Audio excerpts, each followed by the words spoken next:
ಮತ್ತೆ ಬಾವಾ, ಈ ಸಲ ಹಬ್ಬಕ್ಕೆ ಅಕ್ಕಂಗೆ ಏನ್ ಗಿಫ್ಟ್ ಕೊಡ್ತಿದ್ದೀರಾ? ಅರೆ, ಅವನ ಹತ್ರ ಏನ್ ಕೇಳ್ತಿದ್ಯಾ? ಯಾವಾಗ್ಲೂ ನನ್ನ ಅಳಿಯನ್ ಪಾಕೆಟ್ ಅವನ್ ತಲೆ ತರನೇ ಖಾಲಿ ಇರುತ್ತೆ. ಇಲ್ಲಿ ಇವರಿಬ್ರು ಮಾತಾಡ್ತಿರೋದು ನನ್ ಬಗ್ಗೆನೆ. ಹೌದು, ನಾನು ಅಮೋಘ್. ಈ ಮನೆಗೇನೋ ಮನೆ ಅಳಿಯನಾಗ್ ಬಂದೆ, ಆದ್ರೆ ನನ್ನ ಅತ್ತೆ ನಾದಿನಿ ಯಾವಾಗ್ಲೂ ನನ್ನ ಮನೆ ಅಳಿಯನ್ ತರ ನೋಡ್ಲೇ ಇಲ್ಲ. ಬದಲಾಗಿ ಕೆಲಸದವನಾಗಿ ನೋಡ್ತಾರೆ. ನಿಮ್ಗೆ ಗೊತ್ತಾ, ನನ್ ಬಗ್ಗೆ ಯಾರಿಗೂ ಗೊತ್ತಿಲ್ಲದೆ ಇರೋ ಸತ್ಯ ಇದೆ. ಸ್ವತಃ ಅದು ನನ್ನ ಮುದ್ದಾದ ಹೆಂಡತಿ ಶ್ರೀಲೀಲಾಗೂ ಗೊತ್ತಿಲ್ಲ. ಅದಿರ್ಲಿ ಬಿಡಿ, ನನ್ನ ಹೆಂಡತಿಗೆ ನನ್ನ ಮೇಲೆ ಪ್ರೀತಿನೇ ಇಲ್ಲ. ಆದ್ರೆ ಯಾವುದೋ ಅನಿವಾರ್ಯ ಪರಿಸ್ಥಿತಿಯಿಂದಾಗಿ ನನ್ನಂತ ನಿರುದ್ಯೋಗ ವ್ಯಕ್ತಿನ ಮದುವೆ ಆಗಿದ್ದಾಳೆ. ಜೊತೆಗೆ ನಮ್ಮಿಬ್ಬರ ಗಂಡ ಹೆಂಡತಿ ಸಂಬಂಧಕ್ಕೆ ಧಕ್ಕೆ ಬರ್ದೇ ಇರೋ ಹಾಗೆ ನನ್ನನ್ನು ಚೆನ್ನಾಗಿ ನೋಡ್ಕೊಂಡಿದ್ದಾಳೆ. ಆದ್ರೆ ನನ್ನ ನಾದಿನಿ ಮತ್ತೆ ಅತ್ತೆ ಸರೋಜಾ ಇಬ್ರು ನನ್ನ ಹೆಂಡತಿಗೆ ಕಾಡಿಸ್ತಾನೆ ಇರ್ತಾರೆ. ಹೀಗೆ ಒಂದಿನ, ಅಕ್ಕ ಕೇಳಿಲಿ, ಇವತ್ತು ನನ್ನ ಯಜಮಾನ್ರು ಬೆಂಗಳೂರಲ್ಲಿರೋ ದಿ ಫೇಮಸ್ ಓರಿಯನ್ ಮಾಲ್ಗೆ ನನ್ನ ಕರ್ಕೊಂಡು ಹೋಗ್ತಿದಾರಂತೆ. ನೀನು ಬಾರಿ ನಮ್ ಜೊತೆ. ನೀನು ನಮ್ ಜೊತೆ ಬಂದ್ರು ಏನು ಪರ್ಚೇಸ್ ಮಾಡಕ್ಕಂತೂ ಆಗಲ್ಲ. ನಾನು ನನ್ ಗಂಡ ಶಾಪಿಂಗ್ ಮಾಡೋದನ್ನ ನೋಡಿ ಖುಷಿನಾದ್ರೂ ಪಡು. ಲೀಲಾ ಯಾವಾಗ್ಲೂ ತನ್ನ ತಂಗಿ ಮತ್ತೆ ಅಮ್ಮನ ಮಾತಿಗೆ ತಲೆ ಕೆಡ್ಸ್ಕೊಂಡು ಇರ್ಲಿಲ್ಲ. ಆದ್ರೆ ಇವತ್ತು ಅವಳಿಗೆ ಏನಾಯ್ತೋ ಏನೋ, ಶ್ರೀಲೀಲಾ ಸಡನ್ ಆಗಿ, ನಿನ್ ಗಂಡನ್ ಮೋಸ ಸಂಪಾದನೆ ಮೇಲೆ ಅಷ್ಟೊಂದು ಅಹಂಕಾರ ಇದ್ರೆ ಇರ್ಲಿ, ಇವತ್ತು ನಿನ್ ಹತ್ರ ಒಂದ್ ಚಾಲೆಂಜ್ ಮಾಡ್ತೀನಿ. ಶ್ರೀಲೀಲಾ ತನ್ನ ತಂಗಿ ಮತ್ತೆ ಅವರ ಗಂಡನೆದ್ರು ಚಾಲೆಂಜ್ ಮಾಡೇ ಬಿಟ್ಲು.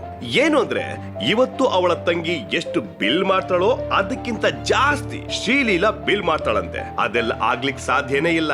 ನಾನು ನನ್ನ ಲೀಲಾ ಹತ್ರ ಗಾಬರಿಯಲ್ಲಿ ಕೇಳೇಬಿಟ್ಟೆ, ಇದೇನ್ ಮಾಡ್ತಿದ್ಯಾ ಲೀಲಾ? ನನ್ನ ಹತ್ರ ಅಷ್ಟೊಂದು ದುಡ್ಡಿಲ್ಲ, ನನ್ನ ಹತ್ರ ಅದನ್ನ ಪೇ ಮಾಡ್ಲಿಕ್ಕಂತೂ ಆಗಲ್ಲ. ನೀವ್ಯಾಕ್ ಚಿಂತೆ ಮಾಡ್ತೀರಾ? ನಾನೇ ನಿಮ್ಮನ್ನ ನಂಬ್ಕೊಂಡ್ ಚಾಲೆಂಜ್ ಮಾಡಿಲ್ಲ. ಇವತ್ ನಾನ್ ನನ್ ಕ್ರೆಡಿಟ್ ಕಾರ್ಡ್ ಯೂಸ್ ಮಾಡ್ತೀನಿ. ನಾನು, ನನ್ನ ಹೆಂಡತಿ ಶ್ರೀಲೀಲಾ ಜೊತೆಗೆ ಲೀಲಾ ತಂಗಿ ಅವಳ ಗಂಡ 4 ಜನ ಸಹ ಮಾಲ್ಗೆ ಹೋಗಿದ್ವಿ. ನನ್ನ ಹೆಂಡತಿ ಲೀಲಾ ಅಂತೂ ತನ್ನ ತಂಗಿನ ಚಾಲೆಂಜ್ ಅಲ್ಲಿ ಸೋಲಿಸಲೇಬೇಕು ಅನ್ನೋ ಉತ್ಸಾಹದಲ್ಲಿ ಅಲ್ಲಿ ಸಿಕ್ಕೋ ಕಾಸ್ಟ್ಲಿ ಐಟಮ್ ಎಲ್ಲ ತಗೊಂಡು 10 ಲಕ್ಷ ಬಿಲ್ ಮಾಡೇ ಬಿಟ್ಲು. ಬಿಲ್ಲಿಂಗ್ ಮಾಡೋ ಟೈಮಲ್ಲಿ ಸೇಲ್ಸ್ ಮ್ಯಾನ್ ಹೇಳಿದನ್ನ ಕೇಳಿ ನನ್ನ ಹೆಂಡತಿ ಲೀಲಾ ಒಂದೇ ಸಲ ಶಾಕ್ ಆಗ್ಬಿಟ್ಲು. ಸಾರಿ ಮ್ಯಾಮ್, ನಿಮ್ ಕಾರ್ಡ್ ಡಿಕ್ಲೈನ್ ಆಗಿದೆ ಅಂದ್ಬಿಟ್ಟ. ಇದನ್ನ ಕೇಳಿದ ಲೀಲಾ ತಂಗಿ ಅಂತೂ ಜೋರಾಗಿ ನಗೋಕೆ ಸ್ಟಾರ್ಟ್ ಮಾಡಿದ್ಲು. ಏನಕ್ಕ, ನಾನ್ ಹೇಳಿದ್ದೆ ತಾನೆ ಇದೆಲ್ಲ ಆಗದೆ ಇರೋ ಮಾತು ಅಂತ. ಏನಿದ್ರು ಹಾಸಿಗೆ ಇದ್ದಷ್ಟು ಕಾಲ್ ಚಾಚ್ಬೇಕಕ್ಕ. ಇದನ್ನ ಕೇಳಿದ ಲೀಲಾ ಕೋಪದಲ್ಲಿ ಸೇಲ್ಸ್ ಮ್ಯಾನ್ಗೆ, ವಾಟ್ ದಿ ಹೆಲ್, ನನ್ ಕಾರ್ಡ್ ಅಲ್ಲಿ ಏನೋ ಪ್ರಾಬ್ಲಮ್ ಇಲ್ಲ, ನಿಮ್ದೇ ಏನೋ ಪ್ರಾಬ್ಲಮ್ ಇರ್ಬೇಕು. ಮೊದ್ಲು ಮ್ಯಾನೇಜರ್ನ ಕರ್ಸಿ. ಕೆಲವೇ ನಿಮಿಷದಲ್ಲಿ ಆ ಮಾಲ್ ನ ಜನರಲ್ ಮ್ಯಾನೇಜರ್ ನಮ್ ಮುಂದೆ ಇದ್ದ. ಆದ್ರೆ ಅವನು ಬರೋದ್ರಿಂದ ಇಷ್ಟು ದಿನದಿಂದ ಗುಟ್ಟಾಗಿರೋ ನನ್ನ ರಹಸ್ಯ ಬಯಲಾಗುತ್ತೆ ಅಂತ ಅಂದ್ಕೊಂಡಿರ್ಲಿಲ್ಲ. ಜನರಲ್ ಮ್ಯಾನೇಜರ್ ದೃಷ್ಟಿ ನನ್ ಮೇಲೆ ಅದಾಗ್ಲೇ ಬಿದ್ದಾಗಿತ್ತು. ಅವನಿಗೆ ನಾನ್ ಯಾರು ಅನ್ನೋದು ಗೊತ್ತಾಯ್ತು ಅನ್ಸ್ತದೆ. GM ಗಾಬರಿಲಿ ಕೈ ಮುಗಿದು ಏನಂದ ಗೊತ್ತಾ? ಅರೆ ಅಮೋಘ್ ಅರಸ್ ಸರ್, ನೀವ್ಯಾಕೆ ಬಿಲ್ ಪೇ ಮಾಡ್ತಾ ಇದ್ದೀರಾ? ಈ ಮಾಲ್ ನಿಮ್ದೇ ತಾನೆ? ಇದನ್ನ ಕೇಳಿದ ನನ್ನ ಹೆಂಡತಿ ಲೀಲಾ, ನಾದಿನಿ ಮತ್ತೆ ಅವಳ ಗಂಡ ಎಲ್ಲರ ರಿಯಾಕ್ಷನ್ ಏನಿತ್ತು? ಅಷ್ಟಕ್ಕೂ ಬೆಂಗಳೂರಿನಲ್ಲೇ ಅತಿ ದೊಡ್ಡ ಮಾಲ್ ನಲ್ಲಿ ಇರೋ ಮ್ಯಾನೇಜರ್ ನನ್ನ ಬಗ್ಗೆ ಹೇಳಿದ್ದು ಸತ್ಯನಾ? ಹಾಗಿದ್ರೆ ಈ ಅಮೋಘ್ ಯಾರು? ಅವನ ಬದುಕಿನ ಬಗ್ಗೆ ತಿಳಿಯೋಣ ಬನ್ನಿ. ವಾಟ್? ಹೌದಾ? ಅದ್ ಹೇಗ್ ಸಾಧ್ಯ? ನೀವ್ ನಿಜ ಹೇಳ್ತಿದ್ದೀರಾ ಅಂತ ಅಮೋಘ್ ಶಾಕ್ ನಿಂದ ಕೇಳ್ದ. ಕಿವಿಗ್ ಫೋನ್ ಹಿಡ್ಕೊಂಡಿರೋ ಅವನ ಕೈ ಸಣ್ಣಗ್ ನಡುಕ್ತಿತ್ತು. ಅದಕ್ಕೆ ಆ ಕಡೆಯಿಂದ ಅಮೋಘ್ನ ಬ್ಯಾಂಕರ್, ಎಸ್ ಸರ್, ನೀವು ಮತ್ತೆ ಶ್ರೀಮಂತರಾಗ್ತಾ ಇದ್ದೀರಾ ಅಂದ್ರು. ಅಮೋಘ್ ಕನ್ಫ್ಯೂಷನ್ ನಿಂದ, ಆದ್ರೆ ಹೇಗೆ ಅಂತ ಕೇಳ್ದ. ಆ ಕಡೆಯಿಂದ ಬ್ಯಾಂಕರ್ ಮುಗುಳ್ನಗುತ್ತಾ, ಸಹಾರಾ ಗ್ರೂಪ್ ನಲ್ಲಿ ನೀವು ಇನ್ವೆಸ್ಟ್ ಮಾಡಿದ್ದು ಈಗ ಫಲ ಕೊಟ್ಟಿದೆ ಸರ್. ನಿಮ್ ಇಡೀ ಅರಸು ಫ್ಯಾಮಿಲಿ ಆಸ್ತಿನ ಒಟ್ಟುಗೂಡ್ಸಿದ್ರು ಈಗ ನಿಮ್ ಹತ್ರ ಇರೋ ದುಡ್ಡಿನ ಹತ್ರನೂ ರೀಚ್ ಆಗಲ್ಲ ಸರ್. ನಿಮ್ ಪಿತ್ರಾರ್ಜಿತ ಆಸ್ತಿನ ನೀವು ಸರಿಯಾದ ಕಡೆ ಇನ್ವೆಸ್ಟ್ ಮಾಡಿದ್ರಿ. ನಿಮ್ಮ ಒಂದು ಸ್ಮಾರ್ಟ್ ಮೂವ್ ನೋಡಿ, ನಿಮ್ಮ ಇಡೀ ಫ್ಯಾಮಿಲಿ, ಅದರಲ್ಲೂ ನಿಮ್ ತಾತ ಅಂತೂ ತುಂಬಾ ಹೆಮ್ಮೆ ಪಡ್ತಾರೆ ಅಂದ. ಅಮೋಘ್ಗೆ ಒಂದು ಕ್ಷಣ ಇದು ನಿಜಾನೋ ಸುಳ್ಳೋ ಅಂತ ಅರ್ಥನೇ ಆಗ್ಲಿಲ್ಲ. ಅವನು ತನ್ನ 2 ವರ್ಷದ ಹಿಂದಿನ ಇನ್ಸಿಡೆಂಟ್ನ ನೆನೆಸ್ಕೊಂಡು, I don't know about that. 2 ವರ್ಷಗಳ ಹಿಂದೆ ಇದೇ ಇನ್ವೆಸ್ಟ್ಮೆಂಟ್ ಇಂದ ನಾನು ಎಲ್ಲದನ್ನೂ ಕಳ್ಕೊಂಡಾಗ ನನ್ನ ತಾತ ನನ್ನನ್ನು ಫ್ಯಾಮಿಲಿಯಿಂದ ಹೇಗೆ ಹೊರಗೆ ಹಾಕಿದ್ರು ಅಂತ ನಿಮ್ಗೆ ನೆನಪಿದೆ ಅಲ್ವಾ ಅಂತ ಕೇಳ್ದ. ಅದಕ್ಕೆ ಅವನು, ಅದಕ್ಕೆ ಸರ್, ಸ್ಟಾಕ್ಸ್ ಅನ್ನೋದು ಇದೊಂಥರ ರೋಲರ್ ಕೋಸ್ಟರ್ ಇದ್ದ ಹಾಗೆ.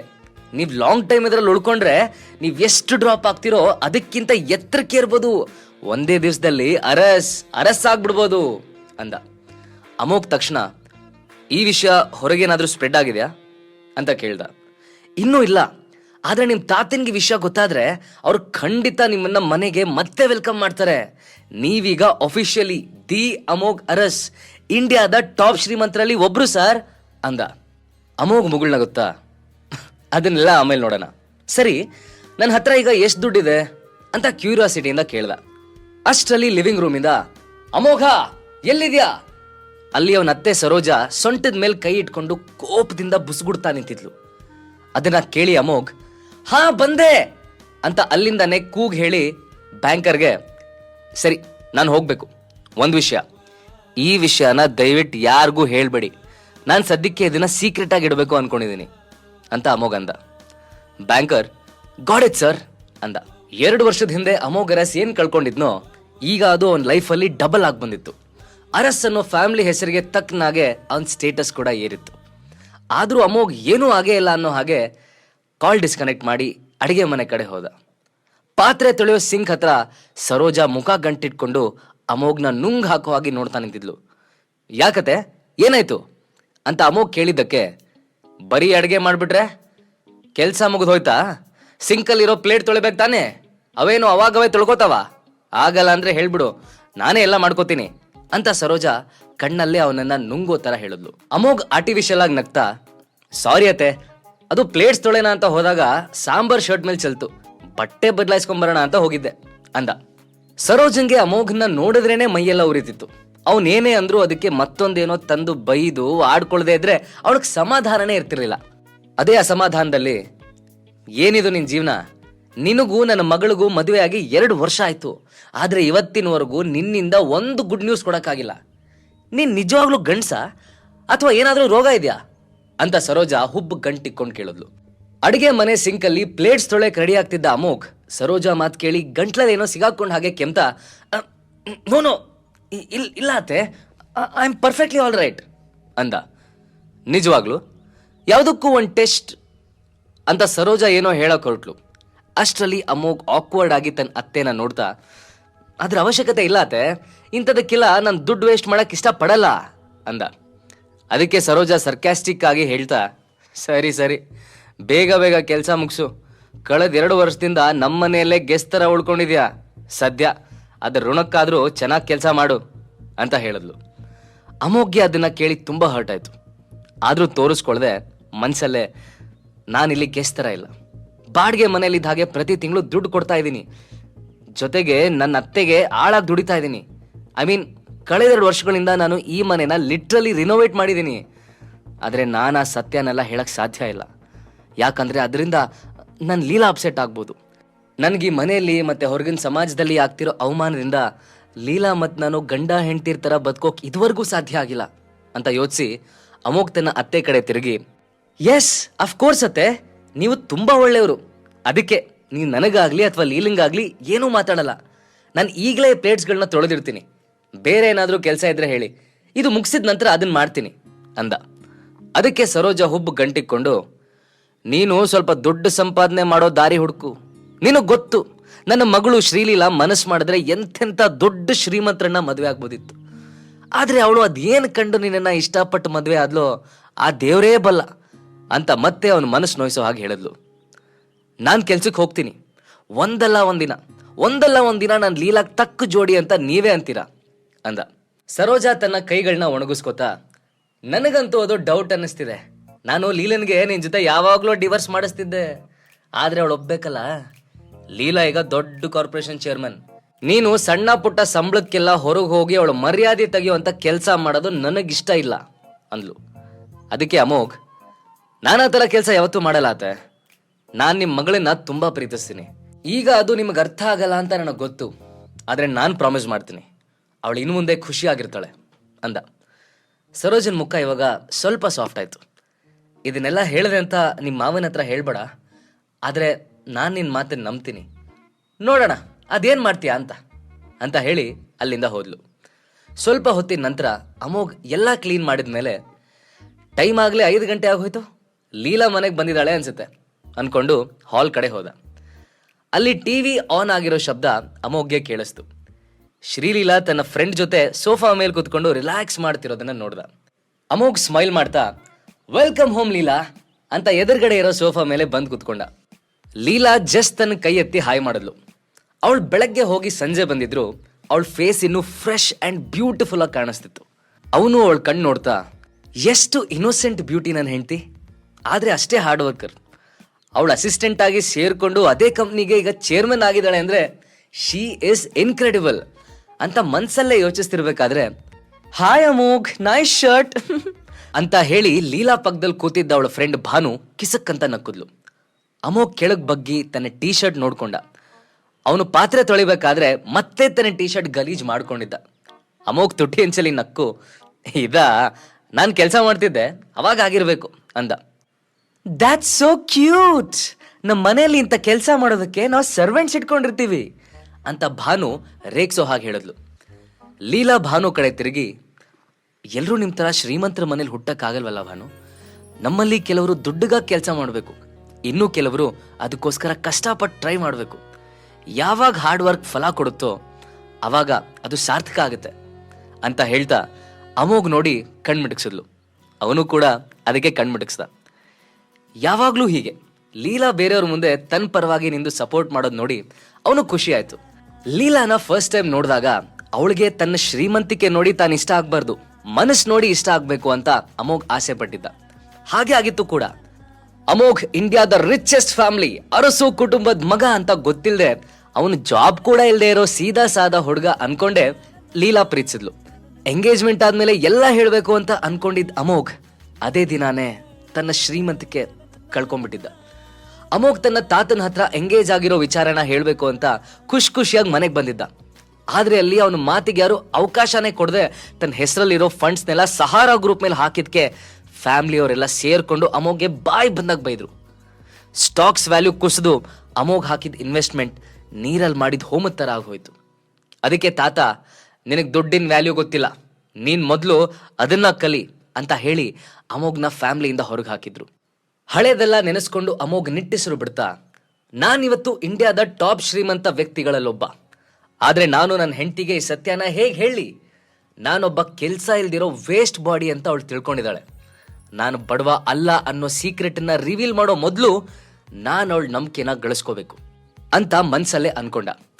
ಲೀಲಾ ಸೋಫಾಯಿಂದ ಎದ್ದು, ಅಮೋಘ್, ನೋ ಅಫೆನ್ಸ್, ಬಟ್ ಭಾನು ಹೇಳ್ತಿರೋದು ಸರಿ, ನೀನು ಹೋಗಿ ಮೊದಲು ಫ್ರೆಶ್ ಅಪ್ ಆಗು ಅಂತ ಹೇಳಿ ಅವನ ಕಿವಿ ಹತ್ರ ಬಂದು ಸೋಫಾದಲ್ಲಿ ಕೂತಿರೋ ಭಾನು ಕಡೆ ನೋಡಿ, ಅವಳೀಗ ನನ್ಗೆಸ್ಟ್, ಅವಳೆದ್ರು ನಿನಗೆ ಅವಮಾನ ಆದರೆ ನನಗೂ ಅವಮಾನ ಆದ ಹಾಗೆ ಅಂದ್ಲು. ಅಮೋಘ್ ಲೀಲಾ ಮಾತನ್ನ ಅರ್ಥ ಮಾಡ್ಕೊಂಡು, ಅಫ್ ಕೋರ್ಸ್, ನಾನು ಈಗಲೇ ಬಟ್ಟೆ ಚೇಂಜ್ ಮಾಡ್ತೀನಿ ಅಂತ ಹೇಳಿ ಇಮಿಡಿಯೇಟ್ ಆಗಿ ಅಲ್ಲಿಂದ ಎದ್ದು ಹೋದ. ಅಲ್ಲ ಕಣೆ ಲೀಲಾ, ನೀನು ಈ ಅಮೋಘ್ನ ಹೇಗೆ ಸಹಿಸ್ಕೊಂಡಿದ್ಯಾ? ನಾನೇನಾದ್ರೂ ನಿನ್ ಜಾಗದಲ್ಲಿ ಇದ್ದಿದ್ರೆ ಇಷ್ಟೊತ್ತಿಗೆಲ್ಲ ಅವನು ಡಿವೋರ್ಸ್ ಕೊಟ್ಬಿಡ್ತಾ ಇದ್ದೆ. ನೀನ್ ಇನ್ನೂ ಯಾಕೊಂದ್ ಜೊತೆ ಇದೆಯಾ ಅಂತ ಕೇಳಿದ್ಲು. ಲೀಲಾ ಒಂದ್ಸಲ ಡೀಪಾಗಿ ಉಸಿರು ತಗೊಂಡು, ಅವನು ಯಾವಾಗಲೂ ಹೀಗಿರಲಿಲ್ಲ. ನಾನು ಮೊದಲು ಭೇಟಿಯಾದಾಗ ಅವನು ತುಂಬ ಚಾರ್ಮಿಂಗ್ ಮತ್ತು ಕಾನ್ಫಿಡೆಂಟ್ ಆಗಿದ್ದ. ಸಡನ್ನಾಗಿ ಏನಾಯ್ತೋ ಗೊತ್ತಿಲ್ಲ, ಅಮೋಘ್ ಡಲ್ ಆಗಿಬಿಟ್ಟ. ಆದರೆ ಅವನು ಮತ್ತೆ ಮೊದಲಿನ ಥರ ಆಗ್ತಾನೆ ಅನ್ನೋ ಹೋಪಿಂದ ನಾನು ಇನ್ನೂ ಕಾಯ್ತಾ ಇದ್ದೀನಿ, ಯಾಕಂದರೆ ನಾನು ಅವನನ್ನು ತುಂಬ ಪ್ರೀತಿಸ್ತಿದ್ದೆ ಅಂತ ಹೇಳಿ ಫ್ಲ್ಯಾಶ್ ಬ್ಯಾಕ್ ನೆನೆಸ್ಕೋತಾ ಅಂದ್ಲು. ನೀನು ಈಗಲೂ ಅವನನ್ನು ಪ್ರೀತಿಸ್ತಾ ಇದೆಯಾ? ಭಾನು ಕೇಳಿದ್ಲು. ಅದಕ್ಕೆ ಲೀಲಾ, ನನಗೆ ಗೊತ್ತಿಲ್ಲ ಕಣೆ, ಅವನನ್ನು ನೋಡ್ತಿದ್ರೆ ನನ್ನ ಕೇರ್ ಟೇಕರ್ ಅಷ್ಟೇ ಅಂತ ಭಾವನೆ ಬರ್ತಾ ಇದೆ. ಯಾಕಂದರೆ ಅವನು ನನ್ನ ಜೊತೆ ಮೊದಲಿನ ಥರ ಮನಸ್ಸು ಬಿಚ್ಚಿ ಮಾತಾಡಲ್ಲ, ರೊಮ್ಯಾನ್ಸ್ ಗಿಮ್ಯಾನ್ಸ್ ಎಲ್ಲ ಮರ್ತೇ ಬಿಟ್ಟಿದ್ದಾನೆ.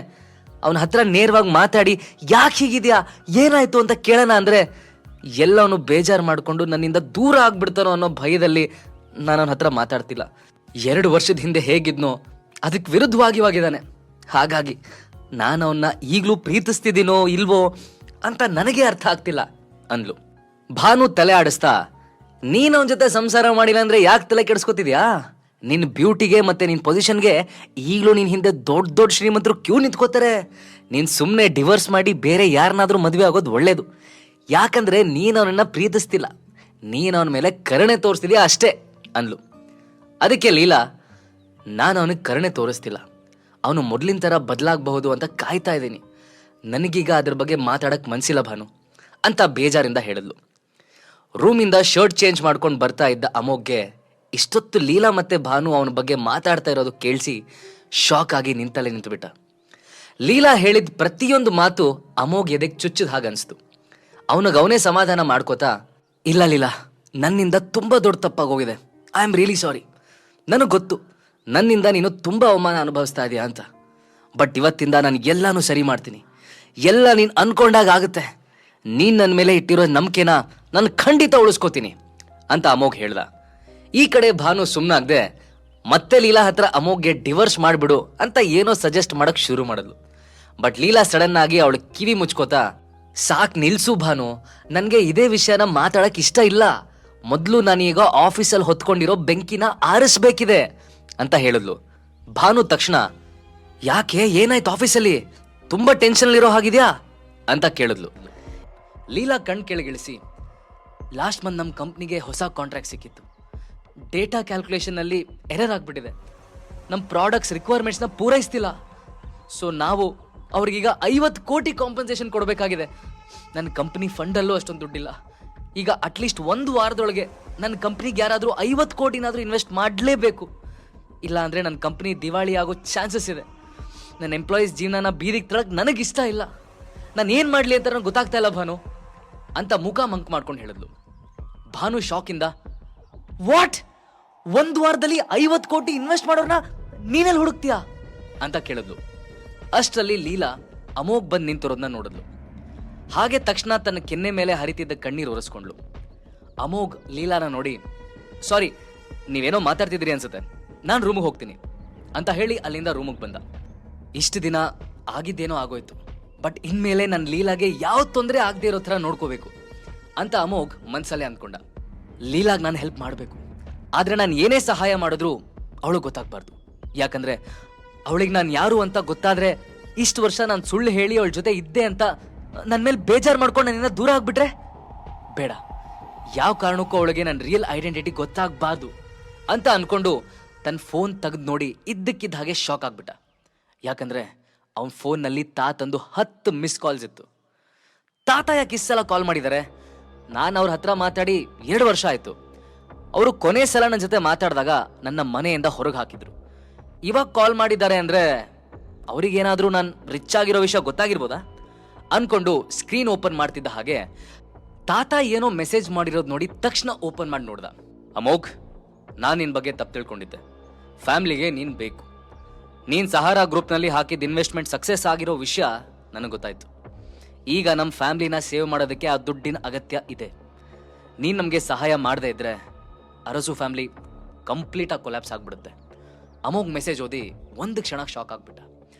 ಜಸ್ಟ್ 2 ವರ್ಷದ ಹಿಂದೆ ಇದೇ ಪರಿಸ್ಥಿತಿ ಅವನಿಗೆ ಬಂದಾಗ ಇಡೀ ಫ್ಯಾಮ್ಲಿ ಅವನನ್ನ ಮನೆಯಿಂದ ಹೊರಗೆ ಹಾಕಿತ್ತು. ಆಗ ಅವನ ಮದುವೆಗೆ ಇನ್ನು 2 ದಿನ ಇತ್ತು. ಆ ಟೈಮಲ್ಲಿ ಅವನು ಬರಿಗೈಯಲ್ಲಿ ಮನೆಯಿಂದ ಹೊರಗೆ ಬಂದಿದ್ದ. ಈಗ ಅದೇ ತಾತ ಅರಸು ಫ್ಯಾಮ್ಲಿ ಉಳಿಸು ಅಂತ ಕೇಳ್ಕೊತಾ ಇದ್ರು. ಅಮೋಘ್ ಆ ಟೈಮ್ ಮತ್ತೆ ಇವಾಗಿನ ಸ್ಥಿತಿ ನೋಡಿಕೊಂಡು ಒಂದು ಸಲ ಸಣ್ಣದಾಗಿ ನಗ್ತ. ಅಷ್ಟರಲ್ಲಿ ಇನ್ನೊಂದು ಮೆಸೇಜ್ ಬಂತು. ಅಮೋಘ್, ನಾವೆಲ್ಲ ಕಳ್ಕೊಂಡಿದ್ದೀವಿ. ಕೆಲವು ಬ್ಯಾಡ್ ಇನ್ವೆಸ್ಟ್ಮೆಂಟಿಂದ ನಾವು ದಿವಾಳಿ ಆಗ್ತಾ ಇದ್ದೀವಿ. ನಿನಗೆ ಬಂದಿರೋ ದುಡ್ಡಿಂದ ಪ್ಲೀಸ್ ನಮ್ಮನ್ನು ಸೇವ್ ಮಾಡು. ನೀನು ಹಾಗೆ ಮಾಡಿದ್ರೆ ಅದಕ್ಕೆ ಮ್ಯಾಚ್ ಅಪ್ ಆಗೋ ಹಾಗೆ ನಾನು ಒಂದು ದಾರಿ ಹುಡುಕ್ತೀನಿ. ನೀನು ಮತ್ತೆ ಅರಸು ಫ್ಯಾಮಿಲಿ ಮೆಂಬರ್ ಆಗ್ತೀಯ. ನಿನಗೆ ಮೊದಲಿದ್ದ ಹಾಗೆ ಇರೋಕೆ ಇಷ್ಟ ಇಲ್ವಾ? ಅಮೋಘ್ ತಾತನ್ನ ನೆನೆಸ್ಕೊಂಡು ಅಳಬೇಕೋ ನಗ್ಬೇಕು ಅಂತ ಗೊತ್ತಾಗ್ಲಿಲ್ಲ. 2 ವರ್ಷದಿಂದ ಬದುಕಿದಿನ ಸತ್ತಿದಿನ ಅಂತ ಕೇಳೋರ್ ಗತಿ ಇರಲಿಲ್ಲ. ಈಗ ರಿಚ್ ಆಗಿದ ತಕ್ಷಣ ಸಂಬಂಧಗಳು ಹುಡ್ಕೊಂಬಂದಿತ್ತು. ಅವನು ತಾತಂಗೆ ಮೆಸೇಜ್ ಮಾಡ್ತಾ, ನಾನು ನಿಮ್ಮನ್ನ ನಾಳೆ ಮೀಟ್ ಮಾಡ್ತೀನಿ, ಮತ್ತೆ ತಾತ ನಿಮ್ಮ ಜೊತೆ ಮಾತಾಡೋಕೆ ತುಂಬ ಇದೆ ಅಂತ ಕಳಿಸಿ, ಇದನ್ನೇ ಕಾಲಚಕ್ರ ಅನ್ನೋದು. ಈಗ ಮೊದಲು ನನ್ನ ಹತ್ರ ಎಷ್ಟು ದುಡ್ಡಿದೆ ಅಂತ ತಿಳ್ಕೋಬೇಕು ಅನ್ಕೊಂಡು ಪರ್ಸಲ್ಲಿದ್ದ ಬ್ಲ್ಯಾಕ್ ಕಾರ್ಡ್ ತಗೊಂಡ. ಅದನ್ನ ಮುಟ್ಟಿ ಅವನು 2 ವರ್ಷ ಆಗಿತ್ತು. ಅವನು ಕಾರ್ಡನ್ನ ಹಿಂದೆ ತಿರುಗಿಸಿ ತಕ್ಷಣ ಅದ್ರ ಹಿಂದೆ ಇರೋ VIP ನಂಬರ್ನ ಡಯಲ್ ಮಾಡ್ದ. ಆ ಕಡೆ ಕಸ್ಟಮರ್ ಕೇರ್ ರಿಸೀವ್ ಮಾಡ್ತಿದ್ದ ಹಾಗೆ ತನ್ನ ಬ್ಯಾಂಕ್ ಬ್ಯಾಲೆನ್ಸ್ ಬಗ್ಗೆ ಡೀಟೇಲ್ಸ್ ಕೇಳ್ದ. ಕಸ್ಟಮರ್ ಕೇರ್ ಓಕೆ ಲೈನಲ್ಲಿರಿ ಅಂತ ಹೇಳಿ ಸ್ವಲ್ಪ ಹೊತ್ತಾದ್ಮೇಲೆ, sir I am really sorry, ನೀವು ದಯವಿಟ್ಟು ನಮ್ಮ VIP ಆಫೀಸಿಗೆ ಬಂದು ನಿಮ್ಮ ಬ್ಯಾಂಕ್ ಬ್ಯಾಲೆನ್ಸ್ನ ತಿಳ್ಕೊಬೋದು. ಯಾಕಂದರೆ ನಿಮ್ಮ ಬ್ಲ್ಯಾಕ್ ಕಾರ್ಡಲ್ಲಿರೋ ಬ್ಯಾಲೆನ್ಸ್ ನನ್ನ ಕಂಪ್ಯೂಟ್ರಲ್ಲಿ ಡಿಸ್ಪ್ಲೇನೇ ಆಗ್ತಿಲ್ಲ. ಬಟ್ ಸರ್, ನೀವು ಖಂಡಿತ ಇಂಡಿಯಾದ ಟಾಪ್ ಶ್ರೀಮಂತರಲ್ಲಿ ಒಬ್ಬರಾಗಿರ್ತೀರಾ, ಅದನ್ನು ಮಾತ್ರ ನಾನು ಹೇಳಬಲ್ಲೆ ಅಂದ್ಲು. ಅಮೋಘ್ ಅದನ್ನು ಕೇಳಿ ಒಂದ್ಸಲ ನಕ್ಕಿ ಸರಿ ಅಂತ ಕಾಲ್ ಡಿಸ್ಕನೆಕ್ಟ್ ಮಾಡ್ದ.